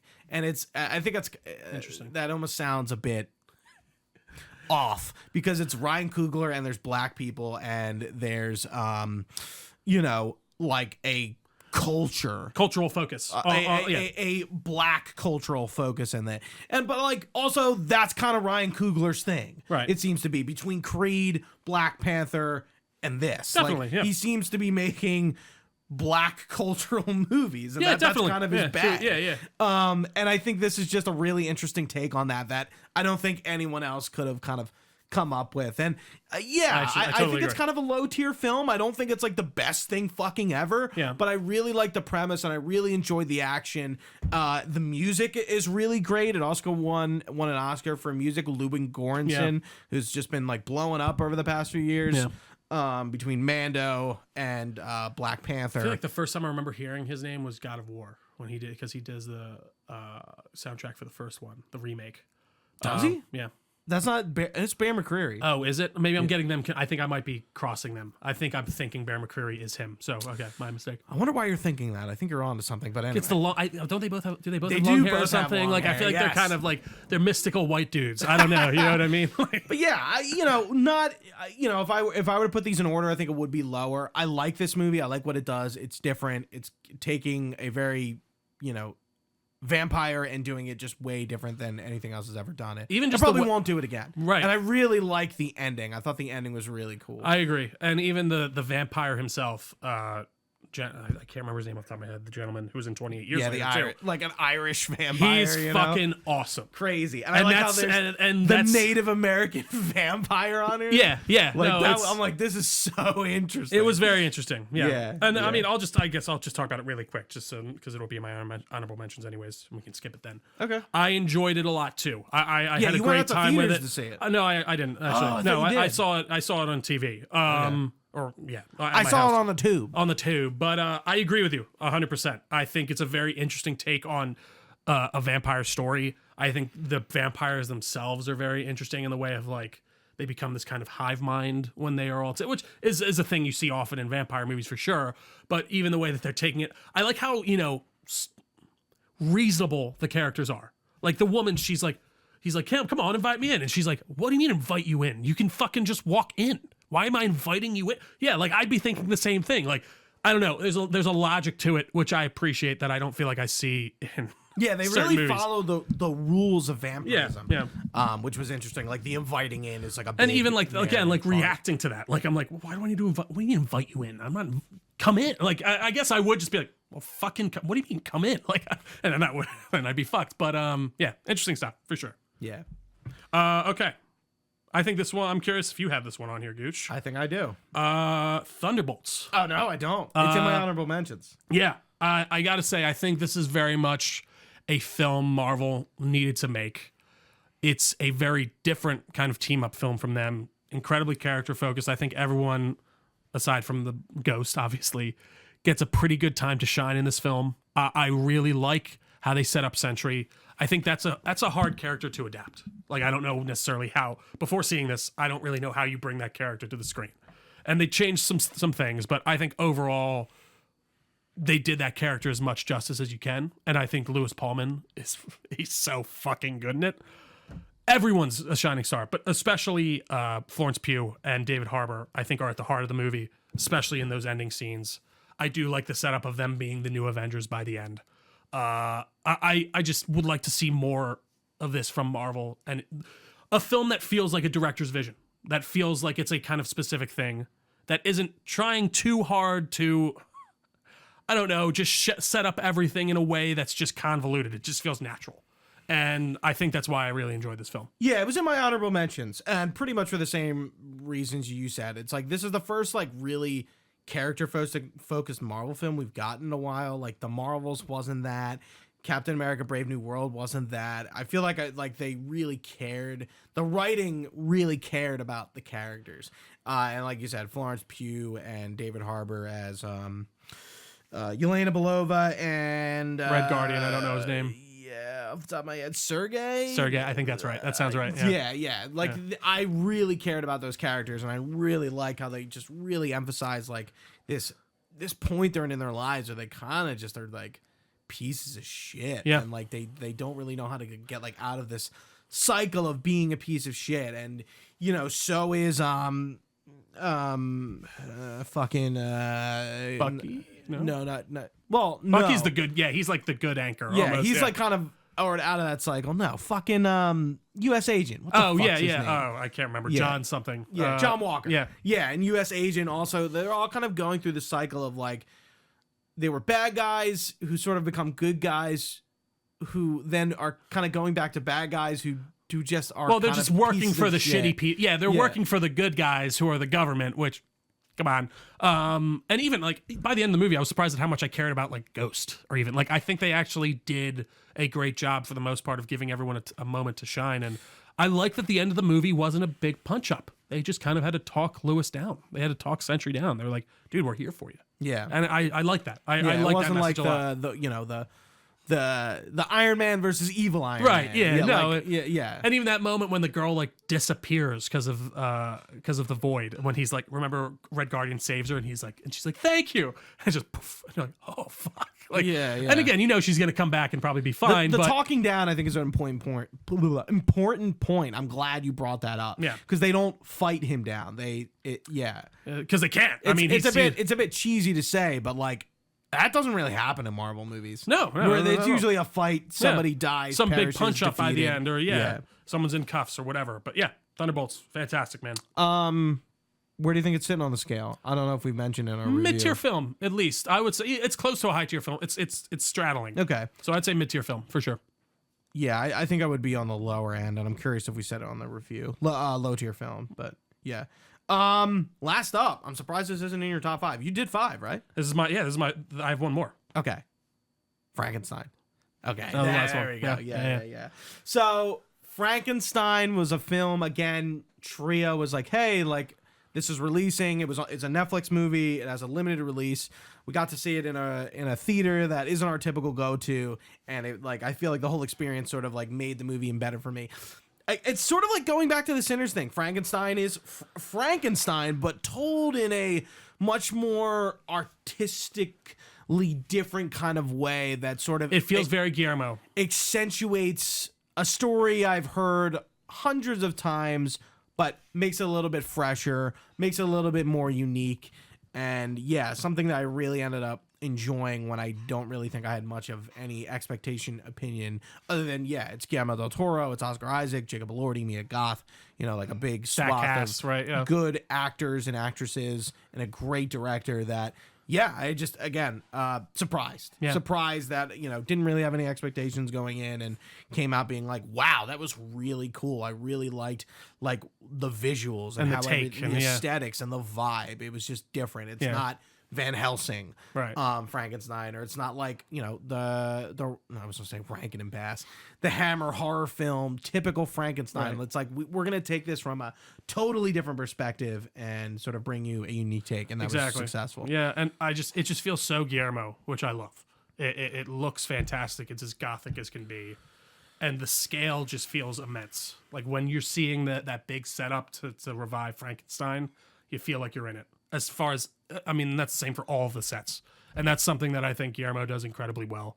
He thinks things out to a degree that, it just feels so intentional, and it feels like such a joy to watch. I almost feel this way, when I'm even watching, a Wes Anderson movie. It's a similar thing of, it's just so, you could show me this, and I'd be like, did Guillermo del Toro direct this? It has his fingerprints, I feel like, all over it. And I really appreciate that. And he seemed to have a very deep, admiration for Mary Shelley's work, the original kind of story. And he talks about, the changes that he makes. I think there are some narrative elements in it where I'm just like, that feels a bit rushed. Like when Frankenstein goes from hating his father to liking him and being fine with him. It felt like I was like, okay, you just kind of talked to him for 5 minutes, but that's fine. But overall, it's a fantastic film. And I think, seeing it in the theater made it that much better too, for sure. Yeah. All right. High tier film, by the way, I think, actually. Mid-tier film. I feel like almost top fives have to be at least mid to high tier films for us. Or else why are they top 5? Yeah, except Sinners. I just I like it, but I'm not fucking Sinners, Right. I'm not freaking out about it. Mm-hmm. This year compared to last year's, we're gonna move on to the honorable mentions. I have a lot more. I think I had 2 or 3 honorable mentions last year and a bunch of ugly films. Yeah. And this is sort of the opposite. Much opposite. Much more honorable mentions and only a few uglies. But I'm about even. Let's start the honorable mentions. Yeah. Let's continue with you. So first up's gonna be Fantastic Four, First Steps. I had a really fantastic time with this movie. It's as accurate as a representation as you can get for the Fantastic Four as far as putting them on the screen.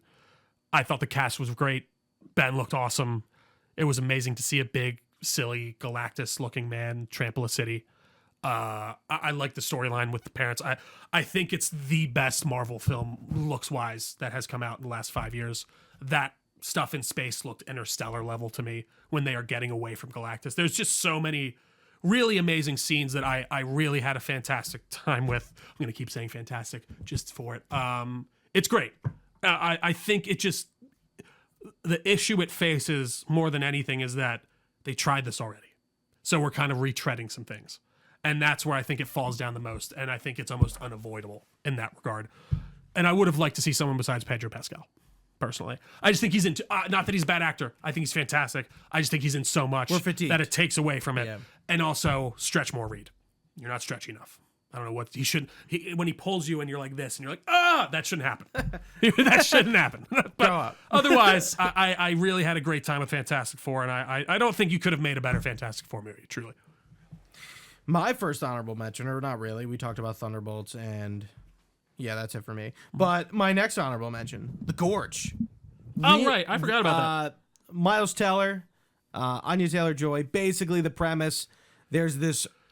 A military operative played by Miles Teller is assigned to a post on a tower guarding a gorge. You know, we don't know what's one side of the gorge. One side of the gorge. We don't know what's in the gorge. It's a very top secret. He just has to keep things from getting out of it. And he has to stay there for a year? Yeah, I think so. And then the posts change. And you quickly find out there's, a big cover up here. Miles Teller is the American agent. And they're also on the other side of the gorge is another tower. With a Russian agent, and Anya Taylor-Joy is the Russian agent, and it's a bit of like a love story from across the way. Misconnections. They sort of fall in love, and he's able to get over to the other side, and they aren't supposed to communicate too. Was the big thing that they were told when they first started too. Right, and there's this romance, and I again kind of like just didn't know what to expect from it, and I really liked the romance element, but I really liked the mystery element to like, what the fuck is this thing? Right. And what's coming out of it? Again, no spoilers, but really kind of enjoyed it. Probably give it like a high tier movie, right? Maybe mid tier movie, just depending on the day. Mm-hmm. But what next up for you? Honorable mention. Honorable mentions. We got Weapons next. I was expecting that to be in your top. So I'm getting a migraine. Yeah, no, it's a really great time. It was kind of fluctuating between my honorable mentions and my top. I think I might have replaced it with. I don't know. It could have gone either way. Either way, Zach Kreger. Yeah, I was expecting this to be in your top 5. I think before I got the migraine, what I was saying. I think that this is a really fantastic movie. I really did not expect, necessarily anything out of it. I think Zach Kreger himself. I would actually like you to spoil this for me. Okay. So. Because, I don't, I remember you coming out and being like, this was not what I expected. It was fun. And the person who plays the old lady, she got the Oscar, right? And I'm like, what the fuck is Weapons? So anyway, continue. So it's kind of interesting. So it's set up in a kind of a split kind of timeline way. You follow a bunch of different people in this town as things are going on. You follow Silver Surfer, I can't remember her name, Julie Garner, who is the teacher. I was like, who? And then you follow Josh Brolin's character, who was a parent of one of the students who goes missing. So the story is, out of nowhere, one night, all of the kids out of one class at this elementary school got up at 1:29 in the morning and all left their houses and ran somewhere. No one knows. In that weird run. Yes, in that weird T run. All of them go except for this one child. And all the town's like, what the fuck's going on? It's all from this single classroom with Julie Garner. So they're like, well, what the fuck did you do? It has to be something with you. Why is it only people in your class? And, the whole movie is kind of unfolding the events of what happened and, solving that mystery. Julie Garner's trying to figure it out. Josh Brolin's a father of one of the kids who went missing. He's trying to figure it out. And, it all slowly unfolds and you find out that the kid who did not go missing, you get a backstory on him, and it turns out there's one kid from her class that did not go missing. He's the only one that showed up that day, the next day, and his parents, goes back and fills this in and is like, hey, Johnny, our Aunt Susie, I can't remember her name, is coming to stay with us. We haven't seen her in a while, but she's really sick, and she's your mom's sister, and we need to take care of her. And he's like, okay. And then she shows up one day. She's got the weird red hair on and the glasses, the everything. She's Aunt Gladys. That's it. And all of a sudden, his parents start acting weird. He doesn't know what's going on with her. She's acting weird. She's all decrepit and in her bed. Right, weird looking. Yeah. And then suddenly, his parents just start acting like zombies, for lack of a better term. They're just kind of motionless. They're emotionless, and they do whatever she commands. And basically you find out that it's kind of implied that she seems to be kind of zapping away their life force because she's getting better and they're looking awful, and they're just becoming these kind of husks of people who just sit in their house and do nothing unless she's told to do something. Is Wong is he the dad? He's the principal. Okay, and so. He needs Benedict Wong, who plays Wong. Right. I like all he is like, all right, something's going on. I need to talk to his parents. And then what's her name? Gladys comes in to see him. And basically the way that she is literally like a voodoo witch. She's creating like zombies in the classical sense of like, these people are just, shells that she controls. Like they aren't like blood, like, flesh eating, like, ooh, zombies. They are like magical zombies that she is creating by doing like something where she gets a hair, like a piece of someone's hair, a piece of their something that they like, something that's connected to them. And then she like breaks a stick and like puts it in like a bowl. I have a really like, I'm looking at you like, I'm really intrigued. So like she's literally doing like old timey voodoo magic. And it turns out that she got her, I don't even know if she's actually the kid's aunt. That's never really told. I don't know if she's like a witch that just showed up and took, advantage of these people. But she had the kid go in one day and take something from all of the children. And basically she did the spell to make them all zombies. And they all went to her house and they're all just sitting in his basement. Like all 20 of them. And again, it's not like outright explained why she needs all these children, but it seems to be implied that she is like draining the life force from them and slowly becoming younger and better. And yeah, she just turns out to be a fucking witch. And that's so it's interesting. And again, I would not have expected to go that way, especially with like the voodoo aspect, because again, that's like the old timey zombie style. But at the excuse me, I'm sorry. Is there a comedic element to this? It's funny. I mean, there are some jokey moments to it. Because the trailer was like, so not like that. There's darkly comedic elements in it for sure. Character, I'm like, what is this? She's so weird and wild, and then by the end, they figure it out. And I don't know, I can't remember exactly what events lead to this, but the kid gets a stick, and that's right. When she breaks a stick with your hair around it, that causes the zombies that she has to just attack. And that's why you see that scene of Wong like going crazy and like freaking out. She gets a piece of his hair and snaps it and causes him to attack. I can't remember who. I think Julie Garner. Yeah. And so at the end, the kid gets her hair and snaps a twig with it. And then all the kids just turn to her and just chase her, and they're going to kill her. And like the last 5 minutes, there's 5 minutes of her just chase. That's the thing that Conan spoofs. Yeah. And she's just running from him. She's like, help. And then they finally catch up with her and just beat her to death. And it's so good. Like, I don't know. It's so funny and stupid. Like, do they like know what they're doing?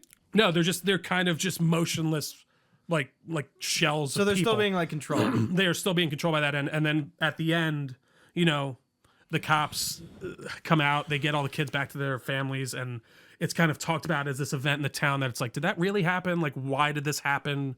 They don't really quite understand what's, like, the kids aren't, it seems the longer that you were under their spell, the harder it is to recover. So, like, his parents are fucked, the kid's parents. Like, there is one scene where the kid's like, he's like, I won't do this. I'm not going to go help you and fuck these kids up. And then she's like, oh, you won't then? All right, fine. And then she just has the dad pick up a fork and just start stabbing they're both his mom and his dad, just stabbing his face. He's like, no. I'm like, it actually, like, it's one of the first things in a while to make me uncomfortable in a movie. I was like, that was insane. But it's great. There's a zaniness to it. There's a comedic element to it that I think works very well, but it's very earnest. And I think it works, for what it's trying to accomplish. And I think it's a great kind of interesting horror film for sure. So cool. Can't recommend it enough. Yeah. I don't know how I'm gonna add this in, but yeah, Trio's in Daredevil mode. Yes, he got a migraine. Yeah. So for those watching and wondering why I am the man without fear has become the man without fear. That's why. So I'll have to read his off. But next up is me. We're gonna go back to my honorable mentions. Tron Ares, to nobody's surprise. Okay. This is an interesting one. Yeah. I like Tron Ares as a movie. It was fun and entertaining. It hits the elements of Tron that it needs to, but it is not the sequel I wanted to see from Legacy. But I still enjoyed what Ares was to a degree. And the reasons on my honorable mentions because I love Tron. I love the IP of Tron, and I'm starting to realize maybe the problem with Tron There you go. Maybe the problem with Tron is maybe Tron is better as a show, as an animated show. I really liked Uprising, from the like Disney XD era, that like sort of Rebels and Clone Wars falls into. Maybe that's where Tron's future lies. It's not in the blockbuster movie, because it's never really done well there. And yeah, like if you wanted Tron a sequel to Ares, just like Bruce Boxleitner has said, you need to go out and watch Tron Ares. That's the only way you're gonna get a sequel, maybe. I don't really know what this movie ended up doing, but it definitely didn't do all that well. Yeah, I think people thought it was okay. It's like, again, it seemed to kind of run the gambit. It fell right in the same aspect that Legacy did, where there's a lot of people who hated Legacy and a lot of people who loved Legacy, and there's a lot of people who hate Tron Ares and a lot of people who love Tron Ares. But also, I think with Ares specifically, a much more in the middle. So yeah. I like, again, it wasn't necessarily the movie I liked, but Tron Ares, I liked what it was. I think I've reviewed Tron Ares I reviewed it from an aspect of what I wanted it to be. Right. It's a way different story. Film, yeah. But I enjoyed what we got. It was different. But yeah. Yeah, I'll admit that was in my ugly section. And don't reveal it yet. Okay, all right, we can go into it. Yeah, let's wait, because right, one of yours was in mine. So, all right, cool. All right. So I wanted to wait. Yeah, sounds good. So wait. Yeah. Trio next for you is Sinners. We already talked about. Yeah, we can. Yeah. Avatar. Yeah. So I think these movies, just based on their visual spectacle alone, really kind of sell me. I enjoyed Fire and Ash. I think we kind of, excuse me, a little hair. I think we kind of retreaded some things, but overall, these movies are a cultural touchstone in a significant way that is a bit more invisible than other maybe IPs. But I think they are spectacles. I think James Cameron is a kind of one-of-a-kind filmmaker, and I can appreciate that he loves this world so much to keep making it. I don't think you could ever create a more realistic-looking digital character in a film, period, as far as anything goes. So that's also just another aspect that is hard for me to discount. But yeah, I enjoyed Fire and Ash. Am I clamoring for the third one? Not necessarily. Would I? Oh, thank you. Yeah. And would I, like to see maybe James Cameron explore some new things? I think so. I don't think he's gonna explore, and I don't think things. He is. I think this is gonna be the end of his career. There's two, not in a bad way, right? No, I know what you mean. He's going to end his career with this, right? Yeah. And I think there's two sides to that edge, of course, of like he's doing what he wants to do, so that's going to in turn make him create, I think, the best thing he can create. But it still does make me sad that he hasn't worked on anything outside of Avatar as a director since Titanic, like 30 years. So our whole lifespan has been exactly. Yeah. And that's kind of that's interesting to me. But anyways. Next up, honorable mention. Let's go back. Yeah. You can watch Tron Ares for probably my movie pick. Weapons. Where are you rating that? That's a mid-tier film. Avatar. That might be in the review, but yeah, I think it is. I'd say mid-tier film. Yeah. So next up for me is K-pop Demon Hunters. Not too much to say about this. But I did really enjoy this movie. I'm sure you've heard Golden a few times. I actually do want to watch it. It at is some point. good. Yeah. It's entertaining. There's another movie I'm going to talk about that's a kids movie that I didn't like this year. But K-pop Demon Hunters, what is it? It's exactly what the title is. It's K-pop stars and they hunt demons. And that's what the movie is about. Right. All the music is really good. This is Sony. Right. So for those who don't know, Miles Morales into the Spider-Verse, you're kind of getting like that. It's different animation style from Spider-Verse, but like you can feel it. It's in the unique. Same vein, yeah. and it looks good and great. Does. And all the characters, the way they move, the way they look. Right. There's this anime aspect to this movie that it's sort of like a hybrid of animation and anime, and it's awesome. The story, is kind of like a typical, Rumi, the main singer, is sort of going through this thing where she's like half demon and she's struggling with her identity and sort of like who she's supposed to be, and you know they're fighting demons and they're hunting demons, so like is she a demon? Right. And she kind of loses the ability to hit the high note in Golden. And you know they can't like tour properly, so she sort of goes on this journey of self-rediscovery, self-reflection. There's a boy band in it, a rival K-pop boy band, which is pretty cool. I really liked it. I feel like Tamira's would probably be into this. I mean, you watch a lot of movies with her. You know, really enjoyed this. It won the Oscar for Best Animated Picture. Again, Pixar losing to Sony. Pixar and Disney have not been on top of their animation game. It's funny to see that shift in the last probably 20 years or so go to non-Disney, non-Pixar animated outings. Well, and I think Disney kind of has always had their kind of flux, their times in flux of like highs and lows. We were born in a bad time. Right. Disney, so, you know, that's definitely part of it. And one thing I will say about K-pop, and I think I might have even said this before when you brought it up, there was one story before. It was like Red Notice was the most watched thing on Netflix. And it's like, this is our most successful thing ever. And it felt like they were just saying that. Like, I never knew someone who was watching Red Notice. Whereas this, you feel the palpable the one where it's like the Christmas movie or something, I think. Oh, Red One. Red One, thank you. Sorry. Yeah. Oh no, but I think it is Red. It's the other one with Gal Gadot, Ryan Reynolds, and The Rock. I think it's called Red Notice. Anyways, this I know what you're feel the like it's everywhere. And everyone's talking about it. So it really does feel like a major success, even for Netflix. And the K-pop stars who are in this movie, I forget their names off the top of my head. Yeah. You know, they're everywhere. It is Red Notice Trio. You are correct. I was the wrong one. Red One is the other one, though. That's funny. I didn't even realize. Yeah, that was The Rock was in that. Yeah, and he's also in it. Yeah, but like, you know, like Huntrix, they're not really a band. They're just like, hey, they were the three. You know, there's a story intrinsically tied to them, especially the girl who plays Rumi. Oh, I forget her name off the top of my head. They perform. Did they perform? They performed this at like parades on. They didn't do it at the Oscars though, right? They did do it at the Oscars. I thought so. Okay, they performed this song a lot. And like the actress who plays Rumi, I'm gonna look it up, and it's right here, right now. The singing, EJ. She is like a sort of like a failed K-pop star. I see. Like she, you know, I think she was born in America, Korean, obviously in descent, and sort of like tried to make it big and did not. Yeah. And this is what made her big. It's a really interesting story. I would look into it, and the whole.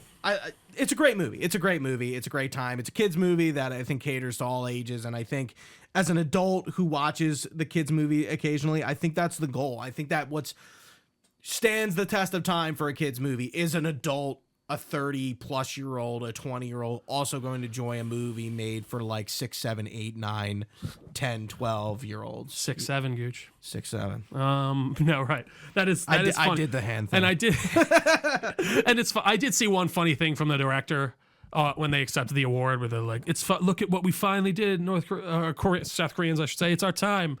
And didn't the guy for Parasite just win like a year ago? He's also a Korean. Like I thought. Either way, I just thought that was funny. I mean, but it's cool. So the representation of like K-pop as like a thing, is very mainstream. I mean, it was a few years ago, like BTS, right? That boy band being really big. I've never really heard any of their songs. Well, and then they had to serve in the military. They did. K-pop is very much a mainstream thing, and this movie really exemplifies that to me. Trio. Yeah, what's up next? Your next honorable mention. Do you want The Companion or Running Man? Let's go with Companion. Okay. This was an interesting one. This is Jack. What's his name? Huey. The boys. Fuck. You know who I'm talking about. Jack Quaid. Jack Quaid. And it's an interesting story. So, you know, it's the future. They have these AI companion bots who are literally just like fuck dolls for all intents and purposes. It's a girlfriend you can turn on and off whenever you want it, or a boyfriend. And the setup is that like Jack Quaid's trying to use it to, I guess I actually don't want to spoil it. That's actually kind of not said in the trailers. It's a movie about AI. It's about how you could maybe use these bots for unintended purposes, or maybe even taking advantage of AI itself. Is this the one where he's getting like absolutely tortured by this person in the movie? No, I don't think so. Isn't there a movie where he's in a relationship? Oh, that's Novocaine. No. That's the one where he's not getting tortured, but he has to do a bunch of he's in a relationship with this girl, and they're like beating the shit out of each other. I remember seeing the trailers a bunch. Oh, so this is it's when they're sitting at the table. That is this one. So yeah. And that's again, the trailers for this, you really didn't really know what it was until they finally kind of spoiled it. It was just like, it was companion and they were sitting at the table and like, they were bloody and stuff. But they finally revealed that like she is an AI companion bot. And again, it's kind of, it's tough for me to get into it without spoiling. And I actually don't really want to spoil it. Okay, I think it's a very interesting film. I think it explores AI in a different way than I would have expected. I think the performances are great. I can't remember the woman who plays the girl in it, the AI woman. But she is really fantastic. She's in a few other things.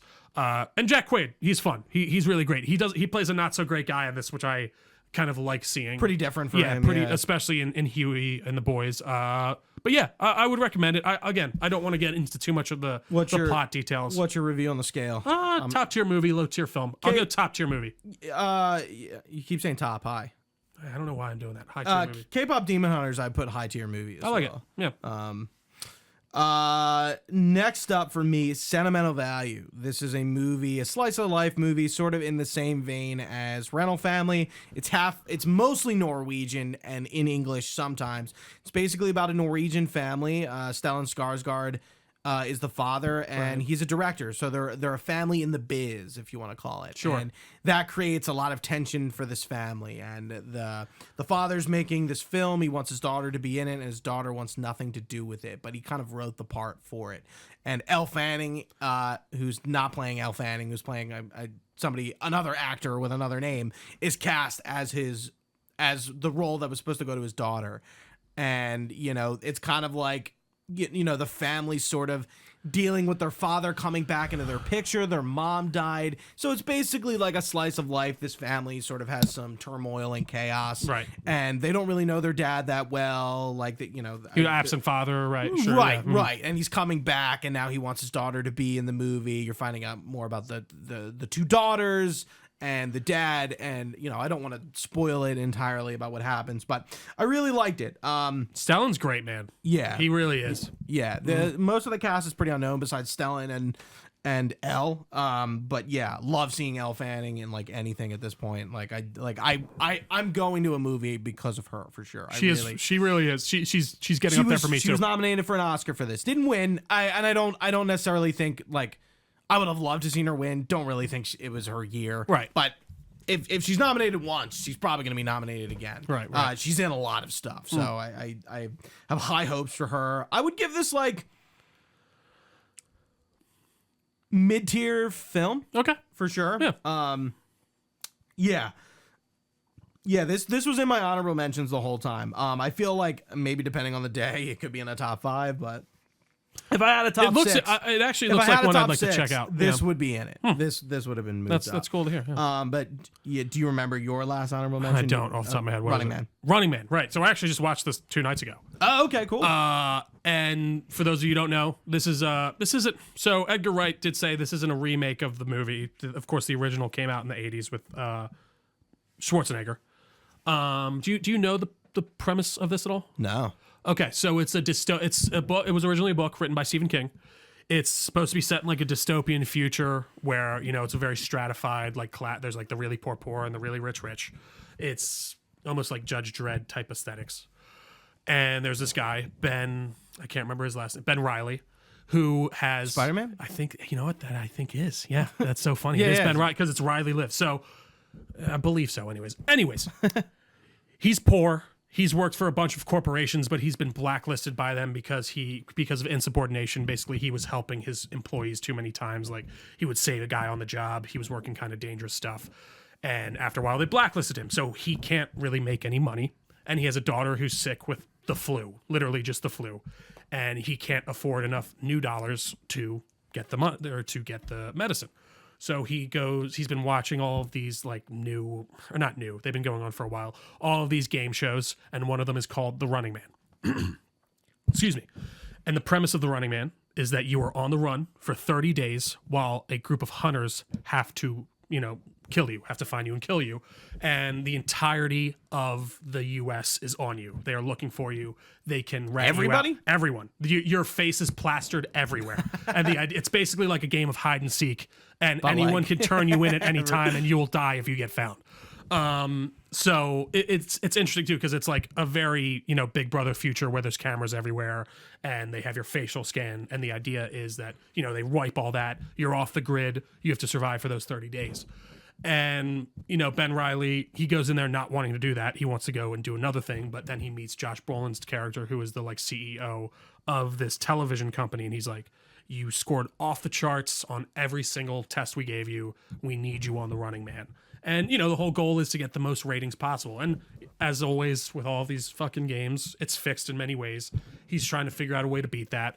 And, it's Glenn Powell on the run doing some fun, silly disguises where he just kind of looks like Glenn Powell with a mustache. But still, it's a good time. There's some great actors in it. I know this is much more true to the book. So the original, stab at this in the 80s with Schwarzenegger, it's a little different. It's very much more of a game show setup where they're like in this arena where they have to survive for, I think it is 30 days. But this is like the original book where they're just out in the world. He has to run and survive the best he can. And it was really good. I enjoyed it. It definitely feels like the most mainstream film that Edgar Wright has done, for lack of a better term. And I don't mean that in a negative way. Yeah. It just feels like a very straightforward kind of action. You don't think Scott Pilgrim would probably be that? No, I feel like that's the most Edgar Wright film he's made. Like, it's so very specifically. But I think Scott Pilgrim is very mainstream. I think it's become mainstream in that way. But it wasn't when like, it came out. And I would even that say movie like, made it mainstream. Yeah. And Okay. I still think your plebs, like your normal moviegoers, I don't know if they're going to know what Scott Pilgrim is. Okay. And I don't even know if they know that it was the same director that did that and then Hot Fuzz. I may have known that, but I maybe forgot that he did this. Yeah, and then he did the Cornetto trilogy, they call it, or whatever, which was like Hot Fuzz, World's End, and then I can't remember the third one on that. I never did see World's End. Shaun of the Dead? It might have been Shaun of the Dead. Which, again, a great, very Edgar Wright film, but this feels much more straight down the line. What's his name is in it? Michael Cera. You have a few of his kind of mainstays show up. Colman Domingo plays the kind of host of the show. Yeah. He's fantastic. Yeah. Yeah, it's great. I thought it was really good. It changes up the ending apparently from the book, as far as I understand, but it's still, I think, very much Did it do well in theaters? I think it did okay. I don't think it did as well as they were hoping. Yeah, I didn't really hear much about it. Excuse me, but I liked it. I did. I liked it a lot, and it's free on Amazon right now. I would recommend checking it out if you have the time, for sure. What's the ranking? Top tier movie. I'm sorry, high tier movie. I don't know why I'm on the top tier. I don't know what it is. It's just top tier. Yeah. That's... I got two more honorable mentions. You're done.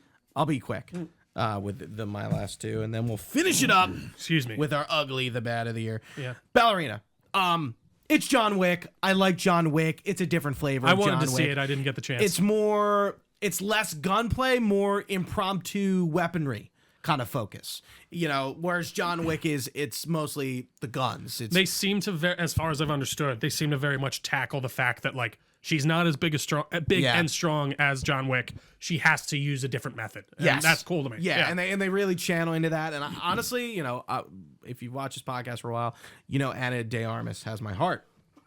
Excuse me. I think she's kind of shaping up to kind of be a little bit of an action star. Absolutely. I really like her range as an actress. You get her from Knives Out to Blade Runner 2049 to this, and even she's in Bond, right? Yeah. No Time to Die. And I think that's really where she showed like, hey, like she could hold her own, and I think she does. This probably movie is more of like a mid-tier movie, high-tier movie, sure, just depending on the day. But yeah, like John Wick does show up. Norman Reedus is in this for not nearly enough. But I really liked like what it is, and like again, it's like a different flavor of John Wick. I'm pretty sure that had a relatively rough development. Like I think Chad Stahelski, who did Wick, had to come in and reshoot a lot of it. But then like there was reports of that, but then it came back and he was like, no, I didn't do that. I didn't shoot as much. But then there was a follow-up report where it was like, no, he was probably lying. He probably did shoot a good bit of this movie over again. So it's cool to see that it did at least come out pretty well. So that's good. And lastly, but not lastly, Marty Supreme. This is a Safdie joint. It feels like a Safdie joint. Yeah, Timothy Chalamet is the most Timothy Chalamet he could be. He could be in this movie. It feels like a movie that like Marty is Timothy in this. And yeah, for those who don't know what Marty Supreme is, he is a Jewish ping pong competitive ping pong player in the 50s. And it is about Marty Supreme's rise to being number one. Yeah. There's a lot. It's like in a way in a slice of life. Like his life is really hectic. It's kind of stressful to watch. He's like, so what's flirting with this girl, fucking with this girl played by Odessa, whatever her name is. Odessa. Her last name is Odessa, I think. Something Odessa. Yeah. Okay. But I might be wrong. Anyways. I think it's her first name. All right. Gotcha. Yeah. And like, like he's in a relationship with her and he gets her pregnant, but he's like over in fucking, not Japan yet, but he's over in like fucking like Germany or like some foreign country, like playing ping pong. And like that's his life. And he's like, he's like sleeping with Mr. What's his name? Kevin Leary, whatever. Yeah. What do they call him? Mr. Fantastic, right? Yeah, I think so. And like, Gwyneth Paltrow is his wife, and she's like a big movie star, and he's like a big executive, and Marty ends up like seducing her, and they're sleeping together, and Marty's like, she's like, what do you do? And he's like, oh, I play ping pong, and he's like, but like in the most serious Timothy Chalamet way. He's got a lot of confidence. He's like, oh no, that's what I do, and he's like, I'm gonna be the next like greatest thing you've ever heard of. Like, read the paper. I made it. Here's that's me. Yeah. I'm Marty Supreme. And he's trying to make the orange ping pong balls a thing, and he's like, I can't fucking see, like I can't. So what if the ball was orange? like so then everyone could see it because he was saying, he's like, I'm having a tough time seeing the white ball against like white shirts. Yeah. And he ends up going to Japan to play in like a big ping pong tournament. That's so he funny. loses the worlds, and a Japanese guy like wipes the floor with him, and he tries to like basically play him again in this tournament in Japan. Yeah. Kevin Leary's gonna help him get to Japan. Right. There's a lot of hijinks in between, but yeah, it's a I really good watch film. It. Yeah. Probably like low tier film. I think that's what gave it. I saw it with our best buddy himself, Luke Kenny. Yeah, we went on a Tuesday afternoon and saw it. It was like a nice little there you go little time, little excursion. Yeah. Didn't win a single Oscar. Yeah. But it was nominated for a lot. I mean, dude, the fucking blow up after that fucking the opera thing from him. I feel bad. It felt like coordinated. I feel bad for Timothy Chalamet because he is a really good actor, but he's young and he's a very easy target. And at the Oscars, I think the jokes were pretty funny, but I'm like, wow, we are just beating the shit out of Timothy Chalamet. By the way, I'd love to know how many of those people went to the opera in the last year. Maybe even 2 years. Sorry, 10. Yeah. I just think that whole thing was insane. I don't even know what he said, and I'm just like, well, like, Timothy Chalamet's what, like 28? By the way, it was also from, it was from 3 years ago. Yeah, it's like, whatever, dude. He's a kid. He's speaking off his fucking cuff. Like, right. He's also, he's a different generation. By the way, no one goes to the opera.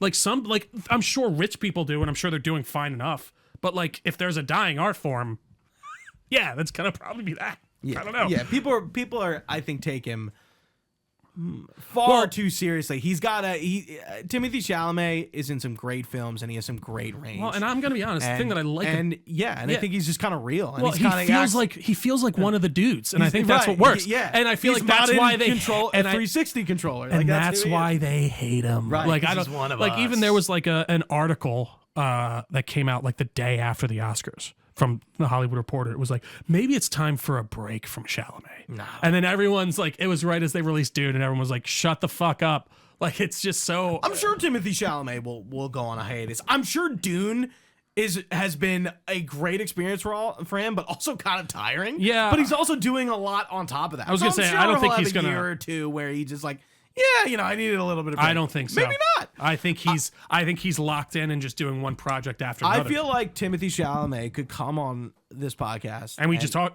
like, and he would feel right in because he's our age and he seems like a very normal and he could person and it could all be who also dates a supermodel. Absolutely, and that's the other joke. People are like, you're expecting like top tier like intelligentsia out of this guy who's who is dating a Kardashian, which hey. More power to him. But again, he just feels like very approachable, and I appreciate that. And again, that could be a full this facade. Movie, but, yeah. I think, was like based around Timothée Chalamet. Well, and also, like, I think it like kind of was just the way he was he just seemed all in on it. He was marketing it and really like all those different things he was doing. It was, I appreciate seeing it. Yeah, and we're gonna see him again here real soon with Dune Part 3. I fucking can't wait, Gooch. Can't wait. I cannot wait. All right. Let's hit the ugly. Yeah, we can probably. What time is it? I was like, can we check in with the migraine? 2:14. How you feeling? Oh, okay. Actually, not. I think the blind spot's gone, but I'm going to give it another minute. We can continue though. Okay. Do you remember any of your uglies off the top of your head? Well, I think Tron. Yeah, go from there. Go from Tron. So I think Tron. Listen, I think you actually said a lot of stuff I agree with there. I think there are some interesting aspects to it. I think the movie visually looks pretty splendid. Jared Leto unfortunately takes away from it. It just is what it is. I think Jared Leto takes away from anything he's a part of, unfortunately. Which I saw that. Sorry to interrupt. No, you're good. I saw the trailer for He-Man seeing Project right. Yeah. Hail Mary, and I'm like, It's easy to forget though. They're doing the right thing because he's just Skeletor, so you don't even know. Right. That's probably the best way you can use him. But I think my biggest problem is with what this movie isn't, and maybe that is fair, maybe it isn't. But it just feels like, and I think the director of Tron Legacy said it the best. This doesn't. Doesn't feel like a sequel to Tron Legacy. It almost feels like a parallel timeline to it in a way. Is that what he said? Yeah, he saw it, huh? Yeah, he I actually need to go check it out. Yeah, he was like, where did he talk about it? I thought I shared it in maybe you Discord did. a while Maybe ago. I missed it. He's like he didn't really talk bad. He's just like, it doesn't feel like a sequel to Legacy. It feels like a concurrent story that's an alternate kind of take. And I kind of actually see that. We talked about it a lot in the review. It's a legacy sequel. It's another version of a legacy sequel. Well, it's almost like if you took the legacy sequel and took it in the Derringer direction instead of the Flynn direction. Yeah. And again, there are elements and ideas in Ares that I really like. I just don't know why they felt the need to really disconnect it in certain ways. I think I don't think you would have alienated people as badly if you bought Sam back, or I don't know, just give them some more final type of ending. It just, and then even the idea of the permanence code didn't make any sense to me, and I don't really okay, so he's permanent now. When he dies, can you not just reprint him again? I guess not. I'm getting, and I'm trying not to, I'm getting too caught up in the logic of what the story is. And it makes me sad because I think Tron Legacy had some very sound logic and some very sound direction as to where it was going. And I think it used a lot of the elements of the original Tron in a very intelligent way to push the story forward. Whereas this just felt like it was just don't worry about it. We're here for Ares. It's all right, whatever.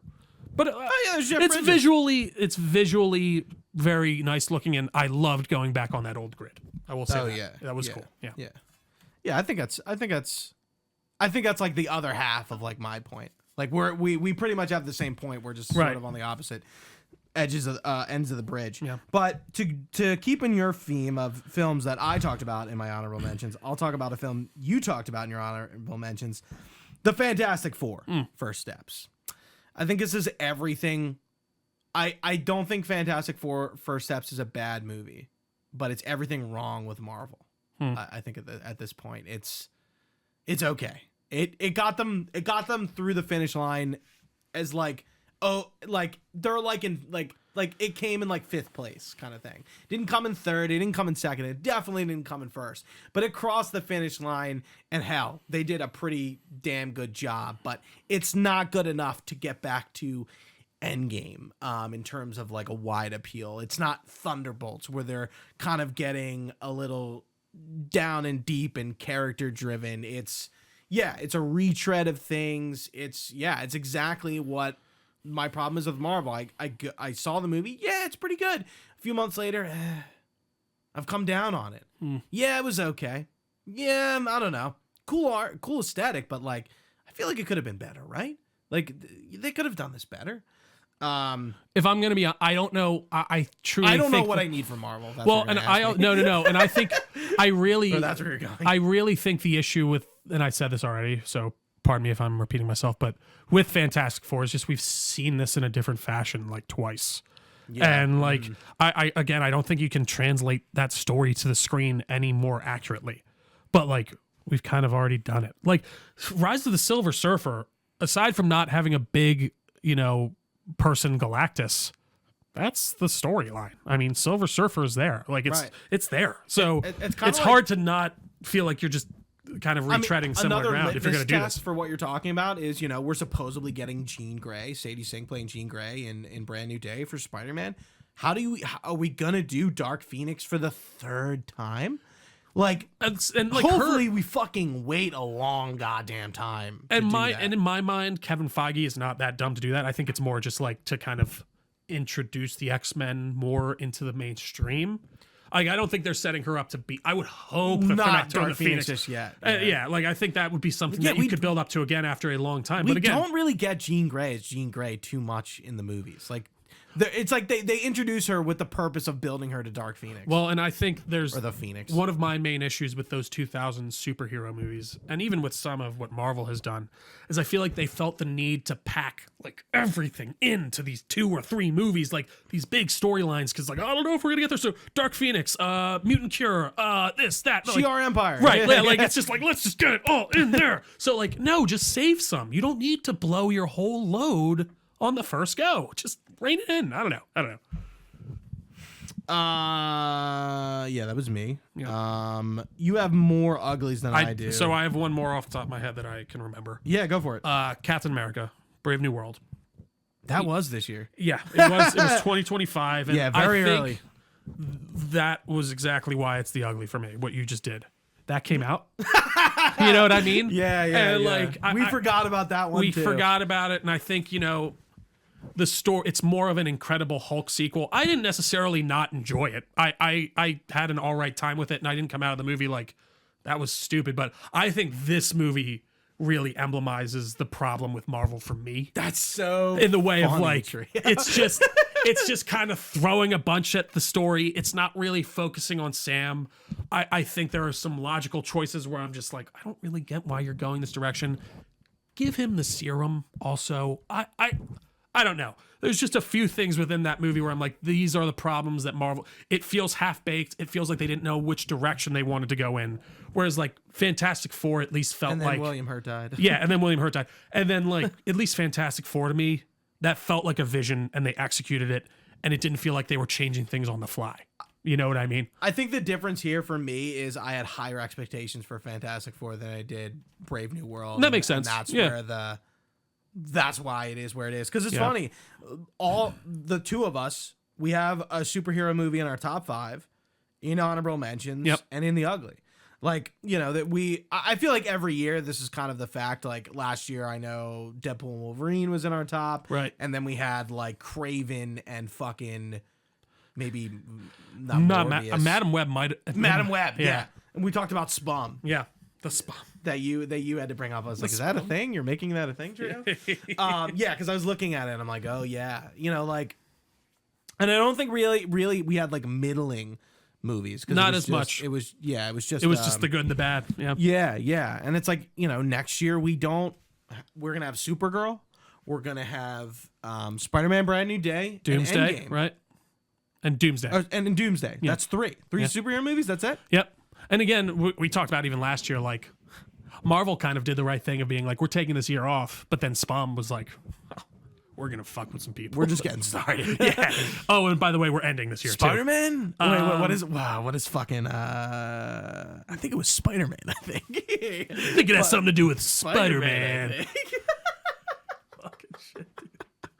Oh, God. Oh, Jesus Christ. Anything more to say on Brave New World before? No, I don't think so. It was... I like the Harrison Ford casting, actually. I don't think you could have gotten a better replacement. But we all know what I think about Harrison Ford. Yeah. You're too hard on him.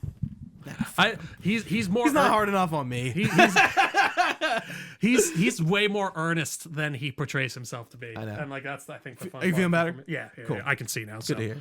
Trio can see. He can fight. I can fight. I got 2 more for the ugly. All right, sounds good. A Minecraft movie. Yeah. This was when I said a kids movie. This is a fucking kids movie. Yeah. This is a kids movie. It's a Minecraft kids movie. Like I felt like, I think a year ago, Chicken Jockey was trending. Yeah. We were seeing all these clips, theaters going crazy, packing.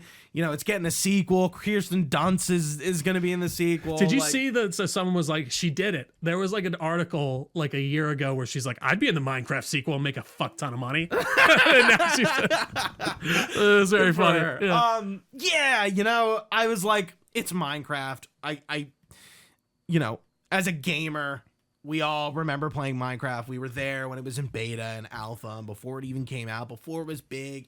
And then it came out and it kind of moved back. It's been in the zeitgeist since then, literally, for the younger kids. Yeah. Yeah, so I felt like it was my duty as a gamer to watch this. And also just to see what's going on. So I'm down here by myself watching the Minecraft movie. And I'm like, chicken jockey. The Leo meme. Sorry, I just pointed. And I'm just like, yeah, that was a kid's movie. I didn't like it. And I there's no overthink. It's a low tier flick. Right. There's not a lot of thinking about this. It is made for kids. Yeah. Jack Black and Jason Momoa are It's fine. a meme of a movie. Yeah. Yeah, it is a meme of a movie. Like, is it bad? Like, is there bad writing? Are there bad special effects? Not really. It's just the fact that this movie is truly made for children to meme. You know who directed it, right? And throw popcorn about. I don't recall. Excuse me. It is the guy who did Napoleon Dynamite. Yep. Did you feel that at all in it? Looking back? Yeah, I see it. I genuinely, I didn't know that. Yeah. I was thinking about a rewind review idea. I'll just throw it out there. I was like, movies that defined like millennials. Shrek. We're not really millennials though. I'm a millennial. No, like by age, but like we're Gen Z by like culture. Like we have I don't think so. No, 100%. Like that's we're that's no. Well, no. The only reason I say that too is at least for me specifically. So we had a trivia game that was like the generations or something, and there was like one for Gen Z, Gen X, millennials. I'm not one of them. I'm not Gen Z. You are a millennial age wise, but like as far as our cultural touchstones, we're Gen Z. So I'm I'm a millennial on the last year. Yeah. You're the second to last year. Yeah. We're called Zillennials. I choose to sexually identify as a millennial. I'm a Gen Z. Look at Robert Pattinson. He identifies as Gen Z. So you ever see that video? He's like, I am Gen Z. She's like, but you're a millennial. He's like, I'm Gen Z. How old is Pattinson? He's like 5 years older than us, 6 years older than us at least. Christ almighty, Robert. He's hilarious. Dude, he's hilarious. You can't pin him down. I love it. I'll pin him fucking down. Well, my favorite, do you remember back when Batman was coming out and there was a whole article that he was talking about Final Fantasy VII was he? a lot on Press Tour. There was an interview there was an interview that he did for Batman where he was like, I'm not getting bulky. I'm just eating ice cream all day. And so like clearly trolling the hell out of everyone. And everyone's getting so like, he's not even getting big. What the fuck? Anyways.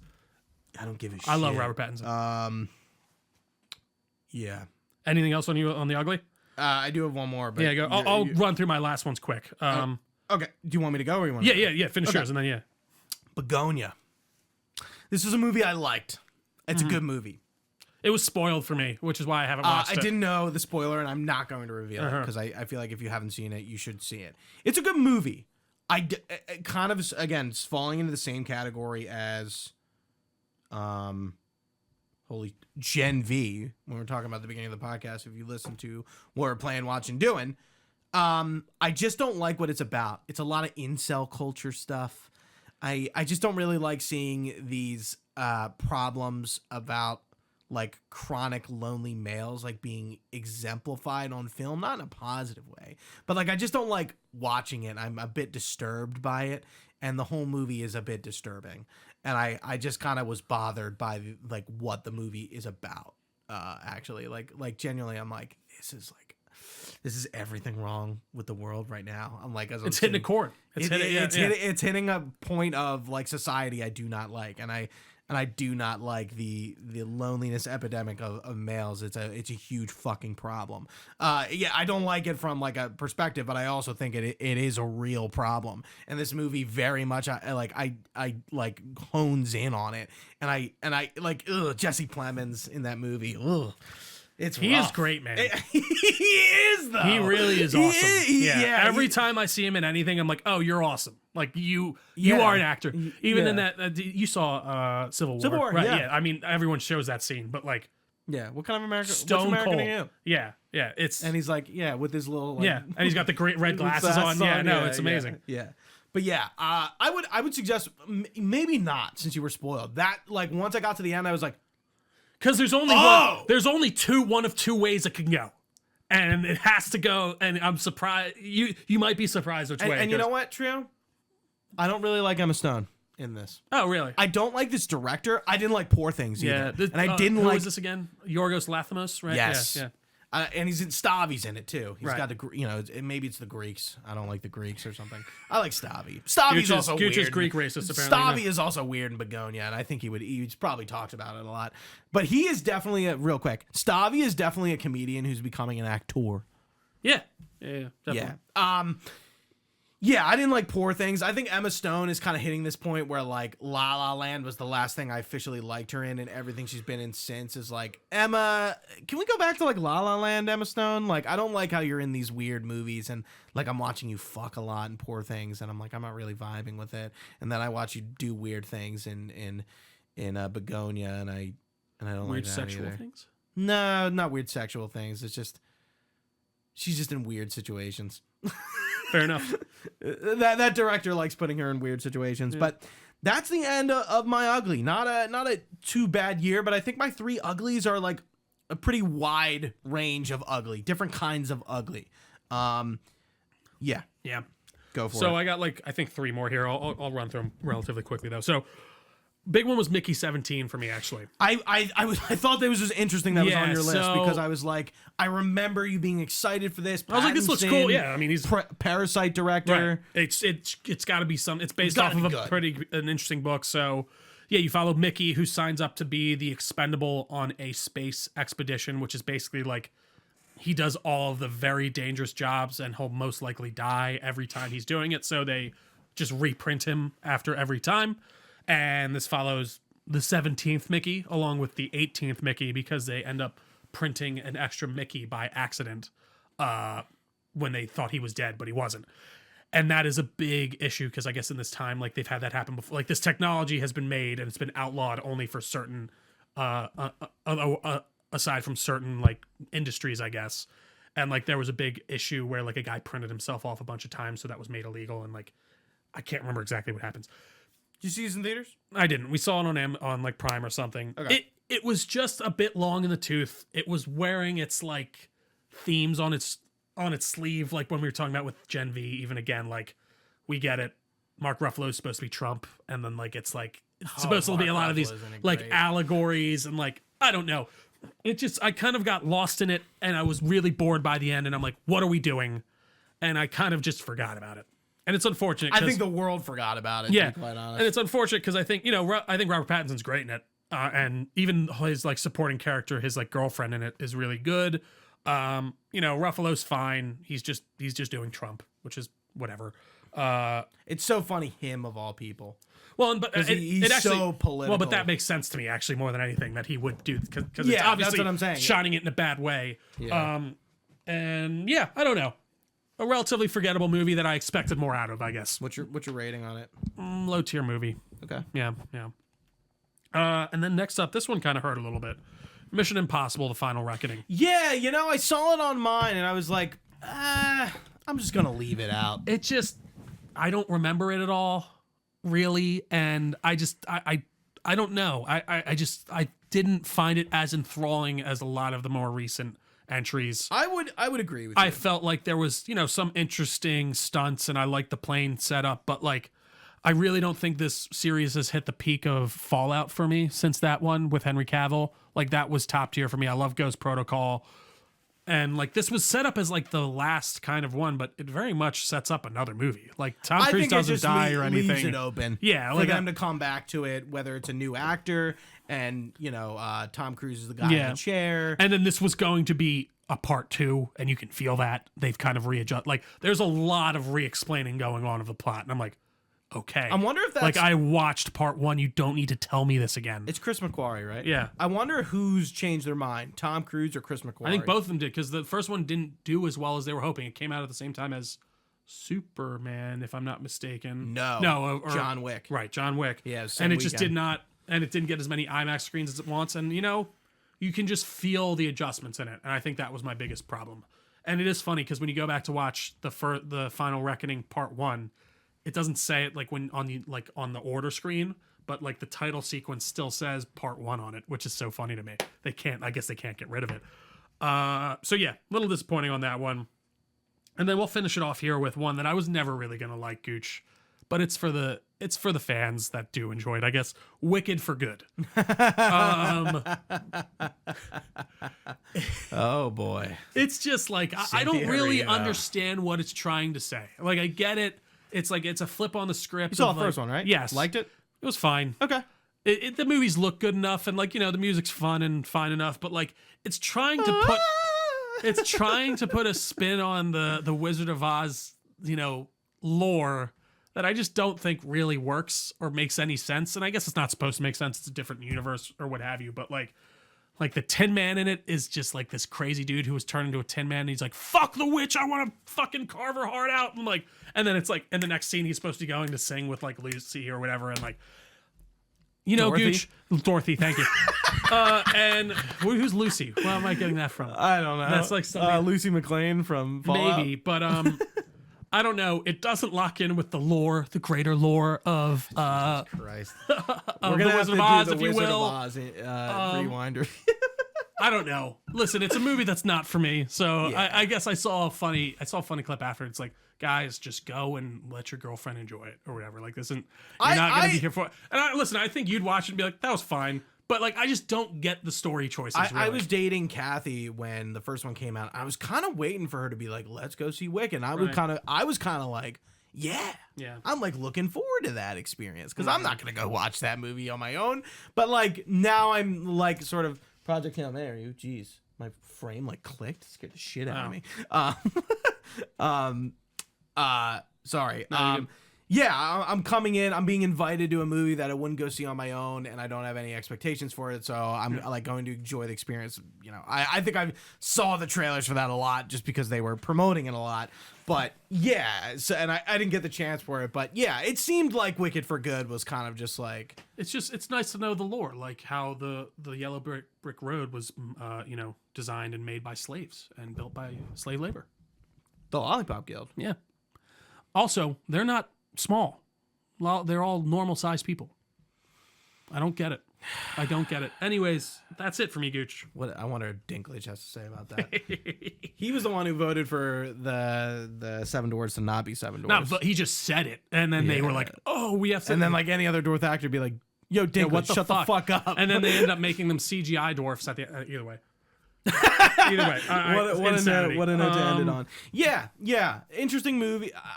For the first time ever, I watched like a lot of Oscar movies this year. Not a lot of them made it, but yeah, I always enjoy kind of like going through like what got nominated or like what was good that like I didn't know was good until after the theater run. And I think I got to watch a lot this year. Really quickly, I do want to say how many films I watched this year. Yeah. It was not new films in total. I watched 43 movies this year. That's pretty good. Yeah. Yeah. A lot of new stuff, a lot of old stuff. Right. I didn't keep track of my whole watch list last year, but as far as like new releases, I watched 4, 8, 12, 16, 20. So 20 new films. I am down. In 2023, I had 44 films. In 2024, I had 41 films. And then 2025, 43. So I'm like, actually, no, I'm really in the same slot. I thought I was like 10 films down. No, wow. I'm like on average this whole year. I have 12 movies so far this year. That's pretty good. Yeah. I only have 2. Actually, no, that's not true. How many do I have? Let's see. I have 2 new films so far this year, but 20, and I have 10. That I've watched otherwise. Yeah, so I watched new films from this year. I have 2, War Machine and Project Hail Mary. Yeah, I have The Bluff and 28 Years Later. So, I can't wait to add Hail Mary to that. But Gooch, anything else for this year in cinema? No, that ends this slate. Thank you all for joining us. I'm doing the movie thing. Click. The clapper. It's been a wonderful 4th annual DNNeys. I'm glad we're still doing this. Yeah, for lack of a better term, this is our Movie of the Year podcast, and we love to do it every year. Thank you all for joining with us on another live stream where we stream on twitch.tv/Delco Network, or even YouTube if you're free on a Sunday around noon. That's when we're usually recording. But you can find this podcast anywhere podcasts are found. Just search Delco Network on your service of choice. We've got a Facebook page, a Discord channel. All that good stuff will be linked down below for your convenience. We're at Delco Nerds on everything with an @sign. You can even email us your comments, questions, or concerns to delconerds@gmail.com. We'd be happy to get back to you. All this information can be found on our website, delconerdnetwork.com. But thanks for watching, guys. For Gooch, I've been Trio. Stay nerdy. We will see you next time.